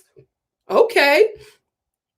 For the first time, Rachel opens up about what it means to be the first Black. See, yeah, you got to get out of that contract because I feel like there's going to be some dragging going on, and I'm ready. I'm ready, sis. For the first time, Rachel opens up about what it means to be the first Black lead on ABC's Hitched show, and reveals everything about her life off camera, from her childhood growing up in Dallas, Texas, as the daughter of a U.S. district judge, to her disastrous dating life prior to going on The Bachelor, to her career in law, her evolving female friendships, and her decision to become a reality TV contestant. The description reads, adding that Lindsay also brings her sharp wit and keen intellect to weigh in on issues such as the lack of diversity in reality television and the importance of political engagement, protest voting, and the Black Lives Matter movement. There is no way she could have stayed under contract with them people and write this book. Child, told in the down-to-earth, no-nonsense voice she has become known for, Lindsay's collection will provide an intimate look at the life of one reality TV host's most beloved and outspoken stars, as well as advice and inspiration that will make her a role model for anyone who has ever tried to make sense of love and lice, and lost their way trying to do so. Lindsay also promoted her upcoming book on Thursday night's episode of Extra, where she chatted with Billy Bush, another man who was canceled. I will say, he was canceled for being a coward. Come on. This is a book of personal essays. All of them are about love, life, and relationship friendships. I feel like my story has been told by so many people on camera. Now this is the off-camera version, she said. If you know anything about me, don't hold back. Miss Me With That. Listen, I want to tell y'all right now, I'm going to be doing a reading. I'm going to be doing a reading. I'm telling you, I got my highlighter ready. I'm going to be all up in that book like, girl, child, I can't wait. I can't wait. Lauren N says she will be seeing my coins, because this is the thing. She's no longer under contract with The Bachelor. She's not Bachelor Productions. She's no longer on that podcast, that Bachelor podcast. All she has, not all, but she has Higher Learning, which she can be very honest and open to herself now, especially that she's no longer under contract. And also she has Extra, and I know she's pursuing other opportunities as well. And I feel like once the book comes out and she goes on the book tour, we're going to be hearing a lot more. And all I want to say is, Bachelor Nation, brace yourself, because I feel like she gonna get that show together, girl. Girl, I'm going to be doing Bach Chats every day. Girl, Bachelor Nation is never going to be the same. Let me tell you something. They hired this woman thinking they were going to get some squeaky, clean, safe, black Bachelorette. And baby, they hired Harriet Tubman. She came in Bachelor Nation like a Tomb Raider. And she said, this is not okay. We got to fix this house. Baby, yes, Rachel. We are definitely doing a book club, Amirio. Amirio said you got to do a book club when a book comes out. Baby, every Wednesday with our tea. Are y'all ready? Let's get into chapter 3. Chris Harrison is the devil. What? Oh, I'm kidding, Chris. You're going to make a comeback and you'll be fine. Yeah, I'm going to do it, Irene. I'm going to do a review. Oh, what happened? Y'all apologizing. Whatever happened, I'm glad y'all were able to work through it. Hey, Caitlin. Caitlin said, could another reason why she left the podcast is because her and Brian are finally starting a fit. Brian is here now. Brian just moved to LA. Oh, we gonna have a baby. Oh, Rachel, it's going to get better for you. It's looking up for you, mama. It's looking up for you. Listen, there's always a rainbow after the storm. Hallelujah. Let's speak it. You are going to do great. You're going to do fine. You're going to do fine. Oh, I'm excited for her.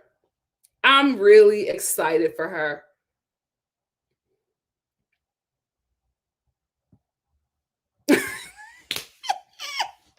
Listen, I can't wait to get into that book. We are going to have a good time. Caitlin said, I'm just saying this to get this off my chest, but Bennett is creepy. Creepy AF. What did Bennett do? This man legit asked Pilot Peter for his permission to pursue Kelly, and Kelly does not seem interested at all. Bennett, you're like the oldest person in Bachelor Nation right now. You got to walk a different way. I can only imagine Rachel now that this contract is done on higher learning. Her and Van going to be a mess. Oh, gosh, she is going to be a mess. And you know, she's going to do some kind of book tour out here in LA. I'm going to be there with my mama. Me too. I Am Also Production said, oh, can't wait to see the babies whenever she decides to have them, because I feel like she's going to pull a Beyonce. Oh, good for her. Yeah, and you want to start baby making in a positive place. You know what I mean? Your book is coming out. You're on a really successful podcast with somebody who you enjoy, who has your back. Let me tell you something. Ain't nobody going to be able to say nothing about Rachel. Not with Van. Not as long as Van, who is now, an Oscar-winning producer, not as long as he has a platform, he gonna watch out for her. So that's good. Good for you, Rachel. Good for you. I hope you all have watched the promo for Katie, because we're about to get into Miss Katie. We're about to get into her dry promo. Listen, I saw that promo and I was just like, that's it. Where's the money? What happened? Is this still a pandemic season? What is going on? I was like, this can't be it. Is it unfinished? I saw the promo. I was just like, is the green screen missing? What is happening? It made no sense. Like, none of it made any sense. Why would you put somebody who has lighter skin in a lavender dress with a white background? Do y'all not like her? The hair, it looked like she did the hair. This had to be, no shade, the most low budget Bachelorette promo I've ever seen. And y'all know they don't throw no coins to them ladies. They never give the Bachelorette anything, right? I will say this. Hannah got the most money. If you look at her promo, she got the most money. They threw some coins at Rachel. They threw some coins at Tay Tay. What happened with Katie? I was looking at this like, what in the EBT is going on? There is like nothing. Literally, there was nothing. She was just walking around a white room. Some like probably studio they set her up in downtown LA and just told her to walk around. Do y'all want people to watch the show or not? Where's the money? Now, this is the thing. I said that I was going to wait until the trailer to see if I'd be interested in this season. I don't know. I don't know, guys. Because, listen, I don't have nothing against Katie. Y'all know Abigail was my pick, so I'm a little burnt about that. But also, if y'all going to give us another cheap season, Taysia had a bit more money in her promo, but her season was budget. It was a budget season. I mean, ABC, them coins was tight for that show. Are the hands even tighter for this season? I don't, Katie, where's the money? Where's the money? It was so sad. And I'm not saying you can't do something low budget. There's nothing wrong with low budget. This is ABC, who's owned by Disney. Where the hell is the money? What was that? And then she was like laying down on some staircase. Where was the staircase coming from? What is happening? I didn't understand. I didn't understand the promo. And I'm gonna check it out. I will check it out because there are a couple of guys on there. I'm just like, okay. I'm gonna check it out, but Katie, is this a cheap season? Because it also wrapped early. What's up, Debbie? Thank you for the super chat. Debbie said, Nikki, it seems to me that the black women from Katie's season didn't like her. And some of the black women podcasters really don't like her. What called her a future Karen? Who called her a future Karen? Why don't people like Katie? Listen, I don't really know because I wasn't in that house with them. Thank you, Debbie. But I think a lot of ladies, just my opinion, did not like Katie because it was very obvious that she was coming in to be the Bachelorette. I don't know why they were mad at her. I don't know why they just did not join her. You really coming in to leave with a husband? Are you kidding me? You should be coming on this show for your come up and to be the Bachelorette. Why y'all mad at the girl for going after a position y'all all should have been going after? Y'all getting caught up in Matt for what? For what? She did what she needed to do when she got the position. She didn't get the money she wanted because there is no, oh my God, that promo was tragic. That was very tragic. I was just like, is this unfinished? Was this supposed to be released? It was the real deal. Thank you, Debbie. The real deal. Simply Simone, the lavender dress was given Sherry Hill rental from the prom collection. It really was. It really, really was. It was definitely like Charlotte Russe soft hop. I was disappointed. I don't know what's going on. I did hear word on the street is that she was somebody who was very adamant about not having Chris Harrison host her season, and very hands-on concerning her season and like what she wanted to happen, like very vocal. And they weren't used to that. But you cannot tell her no, because right now the climate is, a little hot for Bachelor Nation. So it's like, give her whatever she wants to appease her, but not really used to, talent having this much say so. Let's get into her Bachelorette season wrapping ahead of schedule. When I heard this tea, I was just like, oh my God, are we going to have another Claire? But it wasn't that. Katie just, in the article, it talks about how she just found love and she was done.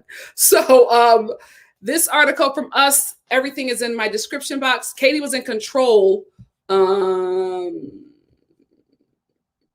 Not messing around. Katie Thurston took her job handing out roses very seriously. A source exclusively tells Us Weekly. The source is Katie. Katie was in control and made sure that the men she wanted were there, and the men that she wasn't interested in, she sent packing. The filming of season 17 went great, and it wrapped a week ahead of schedule. The Bachelor season 25 contestant left to film her journey and to find love in New Mexico in March and wrapped on Saturday, April 24th. Instead of Chris Harrison, the former Bachelorettes Taysia Adams and Caitlin Bristow were called in to help Katie find the one. I'm gonna do this for y'all because I always, no shade, Caitlin. I just never seen your season. I always forget who Caitlin is. So that's Tay and that's Caitlin for those who don't know. Taysia and Caitlin can relate to Katie's journey in a lot of different ways, which you'll see play out. So it was nice to have them there to help out with whatever situation came up. Taysia had fun and loved doing it. She and Caitlin made a great team. While ABC has yet to announce Chris Harrison's future with the franchise, the insider ad that Adams, for her part, is interested in hosting again. The Perfect Letter author, meanwhile, announced that he was taking a step aside from the series in February, and he came under fire for his defense. Shout out to Tay, who said, I had fun. I will do it again. Let him know, girl. Let them know. There were a lot of very last minute changes. A source told us, the source is Katie, it's a different vibe. Chris was the glue that holds it together. He's like the father figure to everybody. He's somebody everybody knows and respects and truly loves. Taysia and Caitlin have had to learn how to co-host, and it's taken time. They're lovely to work with, and they get along with the crew. It's just completely different with them co-hosting. Basically, what they're saying is that Tay and Katie aren't hosts, right? Chris is a season host. So it was probably a bit easier with him, and they probably had to take a bit more time to tell them, to like train them, because they were like thrown into this position on what to do. I, for one, think it's going to be a great season with them hosting. I think that's what it should have always been. I also think I'm glad that they're using Tay and, Kirsten. I'm glad they're using her, those two, but I always feel like it should have been Trista. I think Trista, who's the first Bachelorette, should be the one who takes the ladies to the next level. I feel like it should be her because she knows this process better than everybody else, because she did it and she did it first. So for me, I would have loved to see, like, the fairy godmother, take these ladies through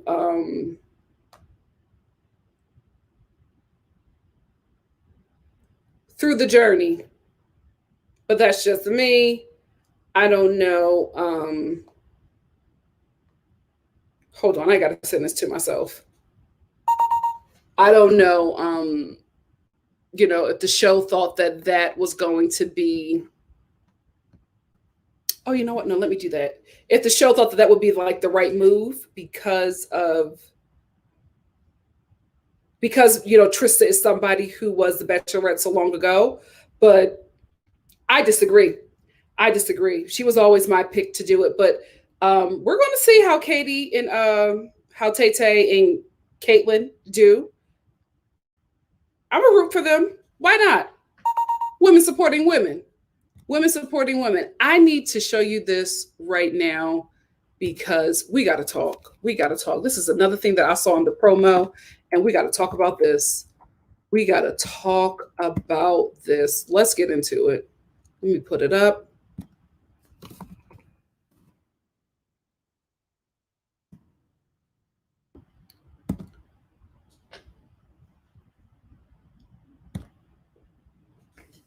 What the hell was this? Bia Katie, what was this? What was the, where are the steps going? Where are they coming from? What's happening here? Where did y'all film this? Where is the money? Bia Katie, what does that mean? I would listen, if they really want to shake the table, have her in the sex shop, right? And as she turns around, we think that she's going to turn around with some roses in her, with a rose in her hand, and it's a dildo. Do that, baby. I would be like, oh, shoot, we are shaking the table. I'm going to watch this season. Why the hell y'all got her on them steps in them kitten heels? What a t-shirt, Bia Katie. What does that, what is happening? The women of the Bachelor Nation, y'all need to start protesting because they don't give y'all no money. They never give the Bachelorette money. They put money into the first season and that was it. Katie, when you were sitting on the steps, you're Miss Vocal. When you were sitting on the steps with them kitten heels on and that t-shirt, why didn't you say anything? Why did you say anything? I would have said something. I would have been like, where's my Giovanni dress? Where's my Gucci's? What is this? Why are y'all giving me these Buster Brown prom heels? Where are my gowns? What's happening here? Why are we in some studio in downtown LA with an iPhone? Where's the money, Katie? I can't do another budget season. I've done a lot of budget reality TV shows this year, and I'm tired. I get that we're coming out of the pandemic, but listen, when you got money like this, when you are Disney, I want to see the money. Where was she going? I would have said something. They were probably in her room. They probably pulled up to her apartment and was just like, we got to film something real quick. Can we do this at the front of the front office, like your apartment complex? Just make sure nobody walked by. I was so disappointed.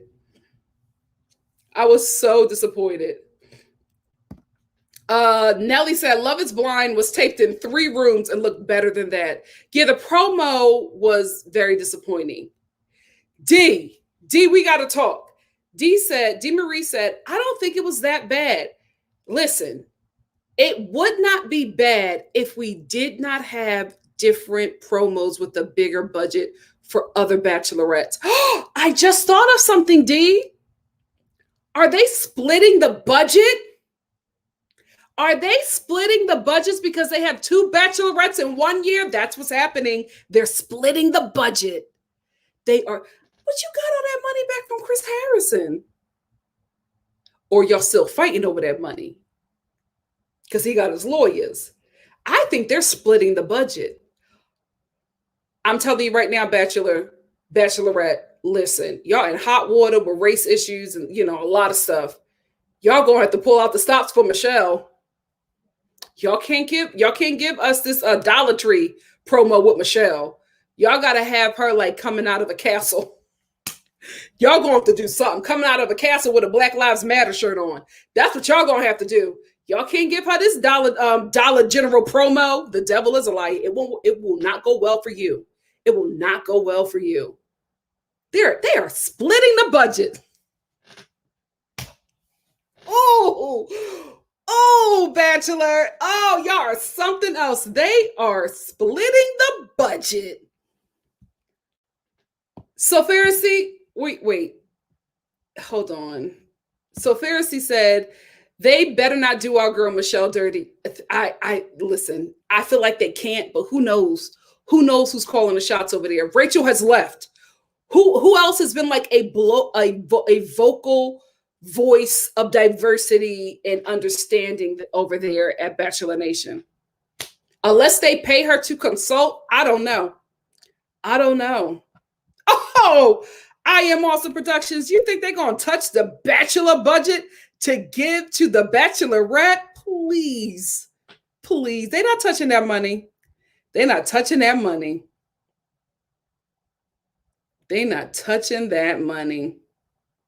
See, Fifi said it. They don't want to. They don't want to touch none of that bachelor money, child. Yeah, they're not giving that to the Bachelorette. They are not touching that money. Wow. They split the budget. They split because it just looked bad. It really, really looked bad. Because when I looked at it, shout out to whoever sent it to me. When I saw it, I was just like, I'll be real with you. I was like, oh, they must have got this from Reddit. This must have been like some unedited, unreleased Bachelorette content. And then I went to the site, their Instagram page, and they had it on there. I said, oh, it's done. We're done? Oh, okay. Katie. Oh, Katie. Oh, girl. Anyway, it seems like our girl Katie is having fun with the position that she is in. Her season wrapped early, but it's just because it just seems like it wrapped early because she found love early. She found love early. And, that's good for her. Or so we think. But she has been teasing with pictures online. This one specifically right here. Come on, new body. Come on, new body. Hey, mama. Yes. So I think this was on her Instagram story. And she was like playing coy about, her ring finger, because that's where everybody normally looks when the Bachelorette or the Bachelor, whoever, when they, when their season is over, everybody looks at their hand to see if there's something there. And she's just playing with that. So listen, to be honest with you guys, I wouldn't be surprised if Katie didn't find love. I wouldn't be surprised if Katie, who is doing the show her way, I wouldn't be surprised if she was just like, you know what? Let's date. I wouldn't be surprised if she changes the game at the end. I would not be surprised. I don't think she's going to accept an engagement. This is just what I think. My opinion probably will change watching the season, but I wouldn't be surprised. Also, Katie gives me somebody who came to The Bachelor not wanting The Bachelor, but wanting this opportunity. And I think she's going to play the game right. I think for her, I think that she will probably be somebody who had every intent to be an iconic Bachelorette in a way where her ending is not like anybody else. Like Claire, you just can't call Claire, because Claire is just, you never know what you gonna get, right? I don't think Claire intended to end her season that early. I think with Katie, everything is calculated, and that's not a bad thing. That's not, especially with reality TV. I want you to be that way. If you're going to give your life over to a reality TV show for them to make it whatever the hell they want, you better get something out of it. So for me, I feel like she's coming to this show the right way, the way you need to. I think she's going to flip this opportunity for her in the best way. I think she's very aware that she is not the Bachelorette that we wanted, but she's going to give us something. She's going to give us something. I honestly think she's going to give us an ending.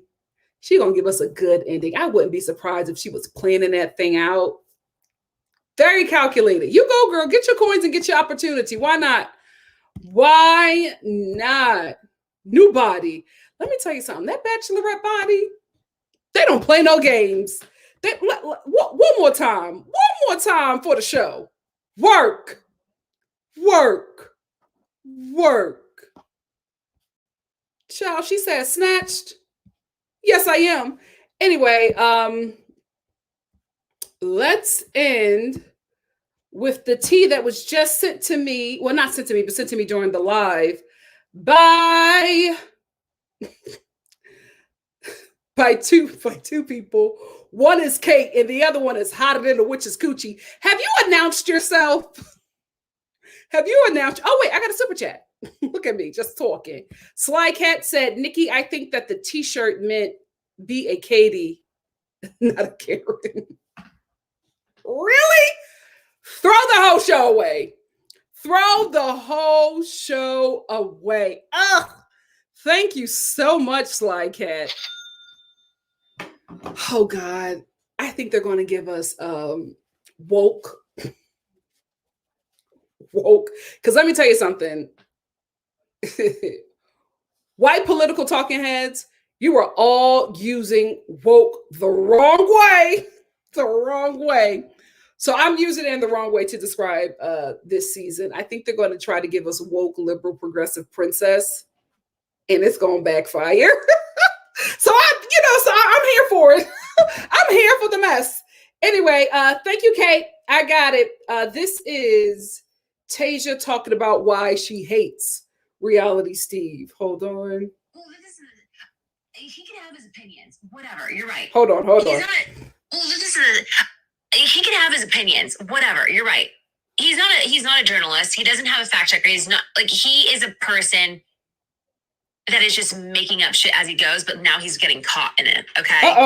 He can have his opinions about us, but when it gets to personal, when you start to actually put down a person, and for myself, I have been personally victimized by him on multiple accounts, and it's not even just I don't know. It's deeply personal, and so I get that you can say things about people, whatever, and have opinions, and you just shut it all off. But once it gets personal, you start digging into someone's past, and you start literally, I don't know how to explain it. I really don't. I hate this man. I'll say this too. Because he's never, from what I know, came for me, but one of my really close friends from my season, Victoria Fuller, who I adore. Yeah. He released a lot of things about her during our season. I remember coming home and she was still away, filming because she was still there, and seeing all these things on the internet about her. Again, I met someone on a show. I don't know if they're true, if they're not true. I do know that I've spent so much time with this person, and I don't know who this Reality Steve person is. And I feel awful, regardless if it's true or not, that all these things are being said and she can't defend herself. She has no idea that these things are being said about her because she's away. She doesn't have her phone, all these different things that he knows as well. That was all ridiculously bullshit, right? So she comes home and I'm just I know she's sad because I know how I felt when I left the show, that part. But now she has to come home from a broken heart and then also hear all these lies that are being spewed about her, to the point where she would call me crying night after night because she's getting messages from random people who live in Idaho that she's never met before, who's my husband's cheating. I know he's cheating with you. And that's why when Jenna was on the podcast and she said that he said all these things about her, and it was suspected that her boss was cheating, and then his wife just assumed it was her. What? These are people's lives that you are messing with. And people out there, when the internet is a scary place and we know that, but he said he had all these receipts, all these facts. He never released anything about Victoria. And now she just has this stigma around her. That's what it is. She has a stigma around her as this person who's this or that or whatever you want to call it because of Reality Steve. But it's because we look at our cell phones for 14 seconds, right? On each post. We just grab the key bits of information. And that is unfortunately, you kind of believe it. But then next time you hear a name, you associate with what you just read with that person. And it's oh, well, she just cheated on her boyfriend, right? And sometimes, right.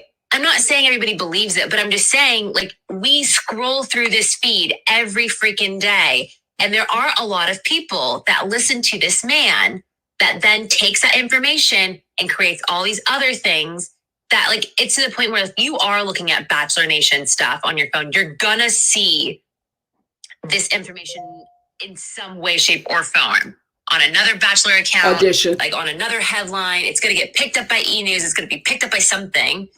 And you just start building this stigma or this idea of who these people are based off of this man spreading lies about these people. A middle-aged man spreading about reality contestants. I mean, you can't get more pathetic than that. And also, I'll say this: his power, right, and why a lot of people, and that's what we have to applaud Jade and Jenna for coming out and speaking about this, and also Christina and also Demi and all of the people who are saying things, because his power really is so great. And one thing I know that my season, Champagne Gate with Kelsey and Hannah Ann, right? Mm-hmm. He took, for the most part, Hannah Ann's side. So when the show was airing, everyone was reaming Kelsey about this because of what, again, how he felt about this type of situation. So his influence is very high. So that's why people are like they don't want to come for him because they know how his influence is. But I also, the other thing that I want to bring up is one of the reasons why I think he's so powerful is he will do these spoilers and say, hey, this person goes home on their one, like Natasha goes home on her 101. This person goes home at hometowns. This, and so he's right about the chronological order of things that are happening on the actual show. But that leads for me to think there's someone feeding him this information, right? Who knows who, but there's someone feeding him this information. So people hear that, oh yeah, actually that person did go home on their 101. That person did go home before hometowns. That person did do this and do that. And this was the winner. And he was right about that. So he has to be right about Jade. He has to be right about Jenna. And that's not the case. Hey everyone. My arm is killing me. I ain't know it was 5 minutes. Oh, so y'all right. She do hate him. Ciao. I'm sorry. I wasn't ready for grocery store Joe to read him like that. Yes, Simone said, go in, Joe. I wasn't ready for that. I wasn't ready. I said it too. I said, at your big age, sir, you need to stop being mixy and getting in mess with these kids. Come on. It's just a little petty. My thing is, I feel like he would do so much better if he just reported it, like whatever he got, just report it and move forward. The problem is when you take sides. You just become that little messy person, you never want to be like the messy person. You never want to be the dog that takes a bone and, carries one back.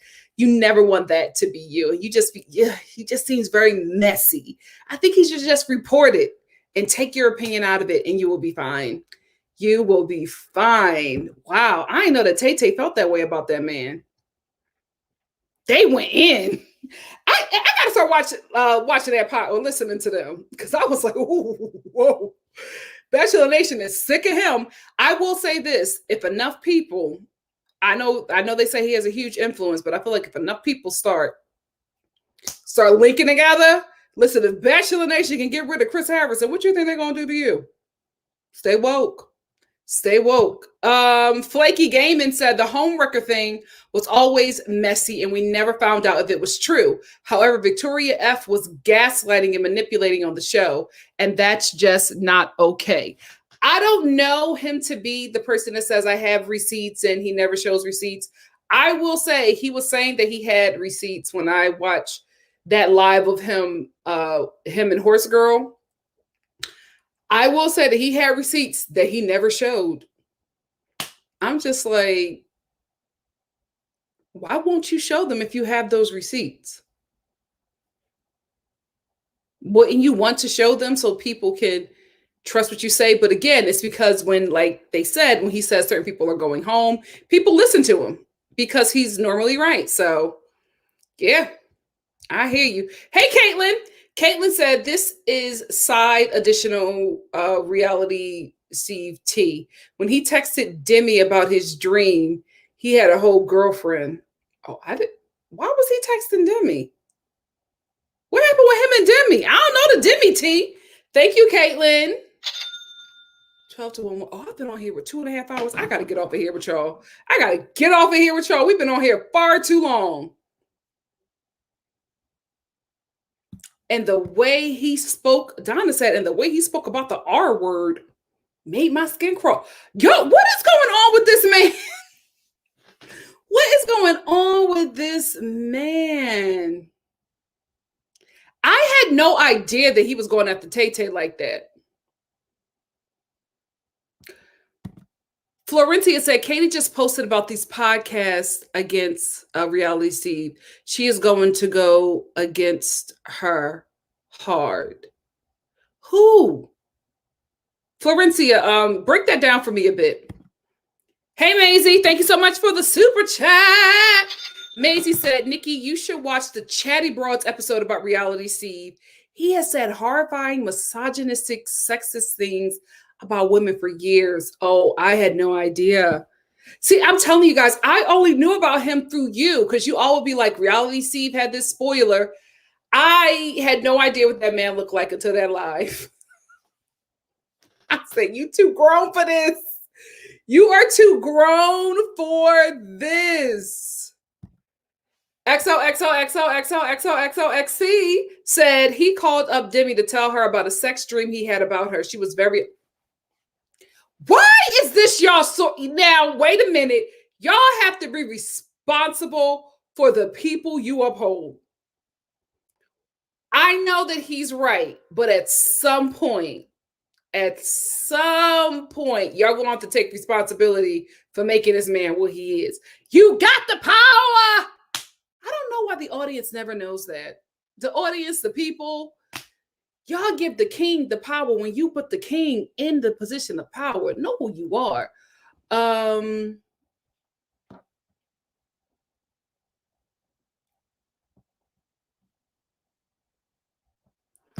Oh, I don't know, Miss Brown Sugar. Miss Brown Sugar said, did something go down with him and Ashley Spivey? I don't follow him, but I saw Ashley post that she was done with Bachelor Nation too after some live that got nasty. What is going on with Bachelor Nation and this man? Oh, okay. Thank you, Florencia. Florencia said, sorry, she supported the podcast that talked against him. Reality Steve is going to attack her. Yikes. Oh, it is some mess about to go down with this man. If I was him, I would stay off alive. And I would just start posting about Temptation Island. I would be like, these Bachelor people not going to come for my check. Hey, Debbie, thank you for the super chat. Debbie said, chatty broads aren't paying attention. Dave Neal said worse things in his recaps. About who? About who? About just Taysia or just other people on the show?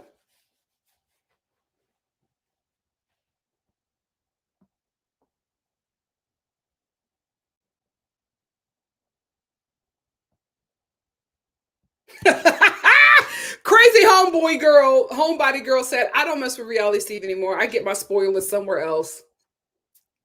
Like, if he's problematic, guys, y'all gotta, you know what I mean? Like, if he's calling up, like, if he's sexually harassing contestants, like, you know what I mean? Did Demi say that happened, or is that a rumor? Because I don't want to be, because I don't know anything about him. I'm only getting the tea from y'all. You know what I mean? But it seems like a lot of people got a problem with him. Baby, Steve, I know you probably get invested in this because how can you not? Like, I wasn't this invested in The Bachelor or The Bachelorette until I started doing this. And, it just becomes not a part of you, but it just becomes something that you do because you start to amass an audience that not only likes your opinion, but likes what you do concerning this show. And so you talk about it more, you know things more. I think you should, unless you're like doing a review of the show, I don't think you need to be taking sides and things like that. I think it complicates the work that you do. But that's just me. That's just me. Hey, Debbie, thanks again for the super chat. Debbie said the women contestants and racial insensitive comments about women. He made racial insensitive comments about Black women. I'm gonna tell you right now, that's a demographic you don't want no problems with. I'm telling you that right now.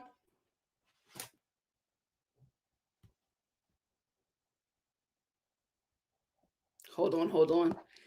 Demi Curated. Hey, Curated said Demi went live to spill the tea while Reality Steve was apologizing for his old sexist post.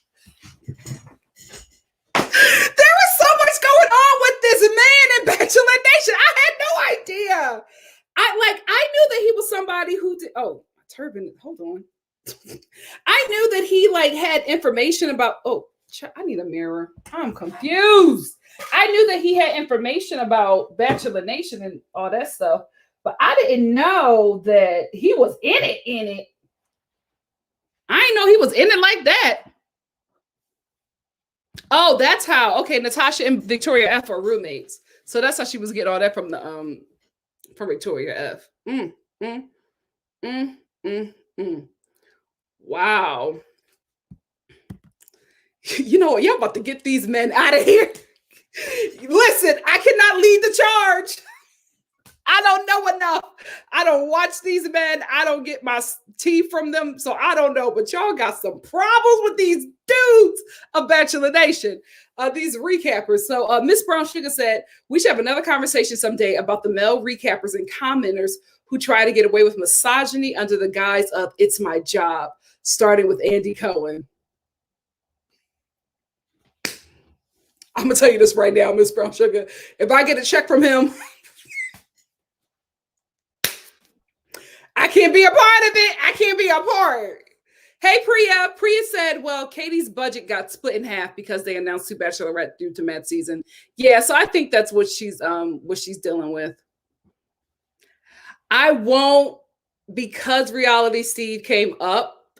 That's the only reason why I'm talking about him. But there's somebody else that y'all talking about in here. And we do the same thing. I don't want to be that person. So y'all can talk amongst yourselves, but I'm not calling his name. You know, I ain't getting, it's love and light over here. We have fun, comedic takes. That's it. I don't take those sides unless it's racism or sexism. I gotta be real with you. I'm having a good time. I don't want no drama. Don't nobody want no drama with me. Let's tell the truth and shame the devil. You ain't never met a sage like me. Let's get real. Let's get real.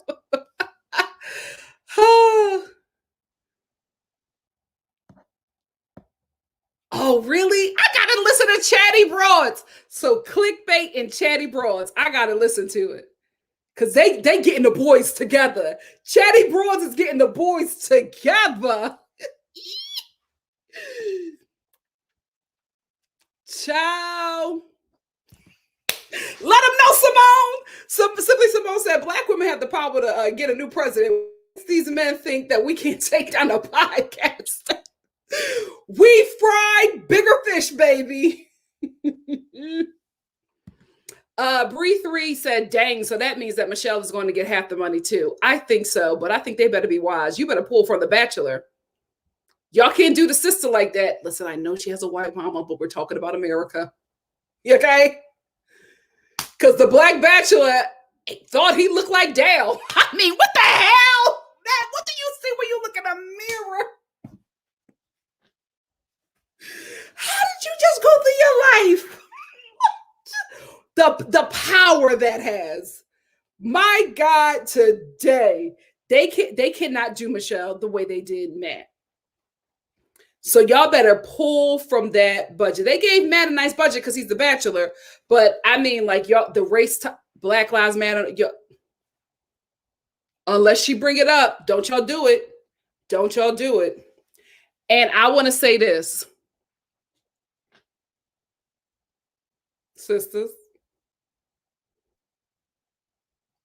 Michelle is going to do what Michelle's going to do. Do we have a chance of Black love? I think so. If it doesn't happen, she's at work. She's at work. She's at work. Irene said, you can come for everything, but not Black women. I don't play. That's right, Irene. Let him know. Sly Cat said, yes, the other girl who left the island with him looked so stupid because she didn't even know at first that she was a... Who are we talking about now? Because y'all be here having conversations that I just can't catch quick enough because the comments go so fast.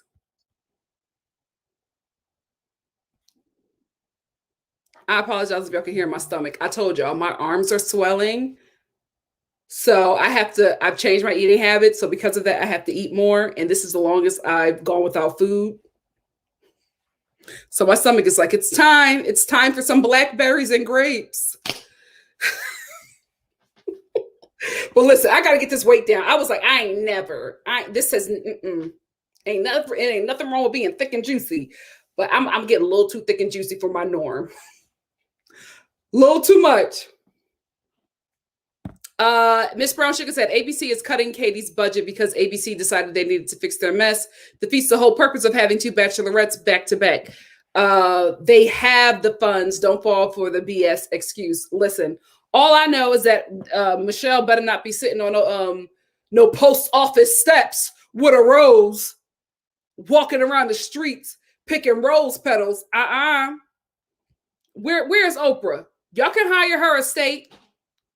She got a couple of billionaire mansions around the globe. Get her involved and let's get this done right. Hey, J&J Video. J&J Video said, just finished doing a live on my channel and you came on. Love it. I love Bachelor Nation. Do you watch Married at First Sight? J&J Video, absolutely. Absolutely. Thank you so much, my love, for the super chat. Check out my channel, baby. I review it too. I review Married at First Sight. Check it out. Check it out. I'm going to be real with you, J&J. Normally my lives are not this long unless it's Bach Chat. Bach Chats go so long. WD said, Nikki, read the book Goodbye Lupus. It changed my health and dropped weight early. All right. I'll definitely check it out. Thank you, Debbie.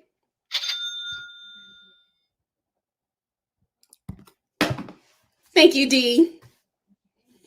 Let me tell you something. Any size girl, I'm racking them in, okay? But seriously, my arms are swelling. My boobs are getting out of hand. Like I gotta pull back. I gotta pull back. So it's grapes and blackberries until I can start to fit in my old clothes. Baby, like, thank you, Tracy, again for the t-shirts. Cause girl, I don't know what I'll be wearing. I will probably be in a towel. Be in a towel during this live. That's the only thing that I could fit right now is my towels. Thank you, D. Well, Amario, see, we're getting off topic like we always do. Amario, blackberries are in season. That's why they're so good right now. They're in season. Blackberries and watermelons. D. Marie said, if Disney owns ABC, Fox, etc., then they have the money. But it's also up to the production company to ask for the proper budget. They never put money into The Bachelorette. So love you too, J&J. Thank you for supporting me. Listen, family, we've been on here long enough. Let's go. Let's go. Mama got to eat. The stomach is screaming. And I got to turn on my ear because it's hot here. Y'all know I ain't got my air conditioner on. My turban is lifting. It's time to go. It's time. It's time to go.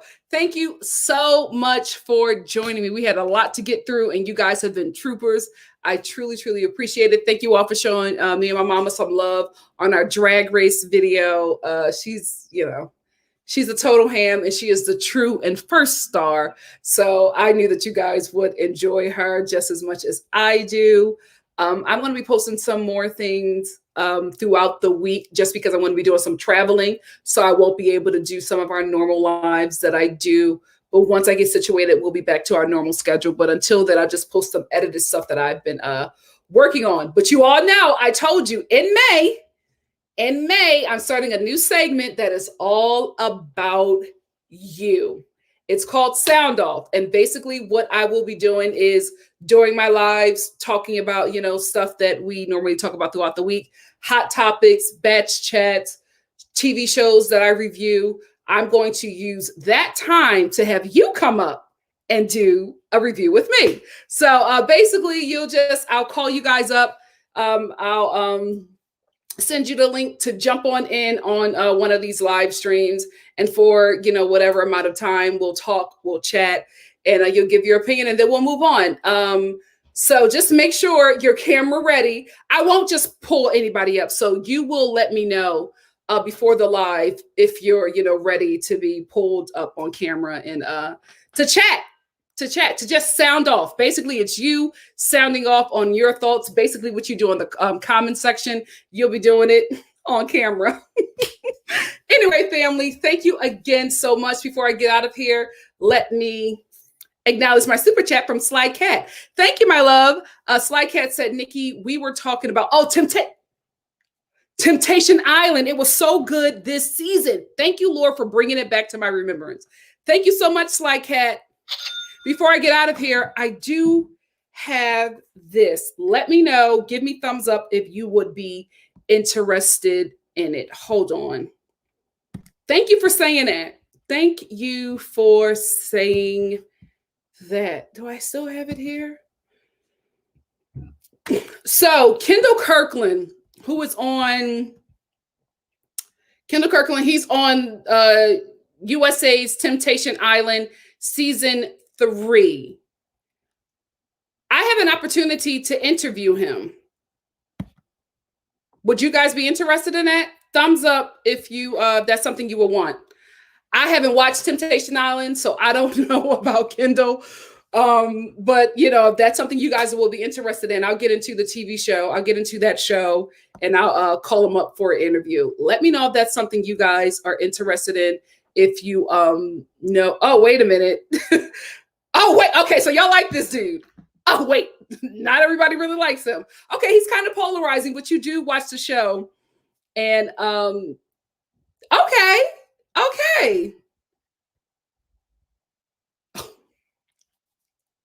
Not a lot of fans. It's Kiva said, don't pull me up. I always look a mess unless I'm in these streets. Listen, you will all let me know before that happens. Thank you, Flaky Gaming, and thank you, JJ, for joining us. Really? Oh my, so he's a villain? Oh dear. Oh, so this is going to be interesting. Okay, we're going to do it. We are going to do it. Okay, I'm going to get into the show this weekend, and then I'll let you know. Oh God, and then I'll let you guys know when that interview is happened. If gaslighting was a human, oh my gosh. Child. So yeah, we're gonna make it happen. We're gonna make it happen. I'm gonna watch the season. How many? Is it like 12 episodes? 12 episodes. Oh my God. So yeah, I'm gonna make it happen. I'll let you know when to send in your questions. I don't know when I'm going to put it up. It all, I got to figure out his schedule, and I also have to figure out when I'm going to be able to watch this season so I can get to know who this person is. Nelly said you'll get through it quick. Perfect. Okay, we're going to do it. I just wanted to let you know because his management reached out to me, and I was just like, oh, I never watched the show. But if you guys are interested in it, I'll absolutely do it. So watch the reunion special. Okay. Oh, this is going to be very interesting. All right, family. Thank you so much. Thank you. Okay, well, let me get on it because I got a lot of stuff. Sound off is coming. The interview with Homeboy. I'm also going to be starting Pose. So that's something that's coming up. That will be alive, but you guys should look out for that as well. A lot of stuff. May is going to be huge for us. We got a lot of stuff happening in May. That is not my only interview. I got a lot of good interviews coming up for you guys as well. It's on USA. I don't know if it's Lauren. I don't know if it's on the streaming service. Can somebody let Lauren know where she can watch it if she doesn't have USA? Because I know a lot of cable packages doesn't have it. Nene Nick said they must not know your work, Nikki. Yeah, they see the subscribers. They see the subscribers and they want to get what they can. I get it. Thank you all. I love you guys. Thank you so much for your support. If you like what you see here, please make sure you like, comment, subscribe, and share.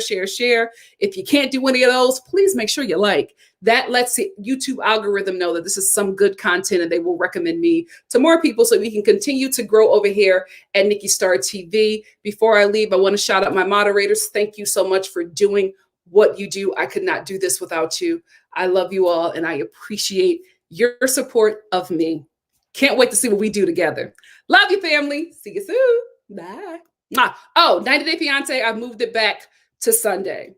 So see you Sunday. Love y'all. Bye. 12K D.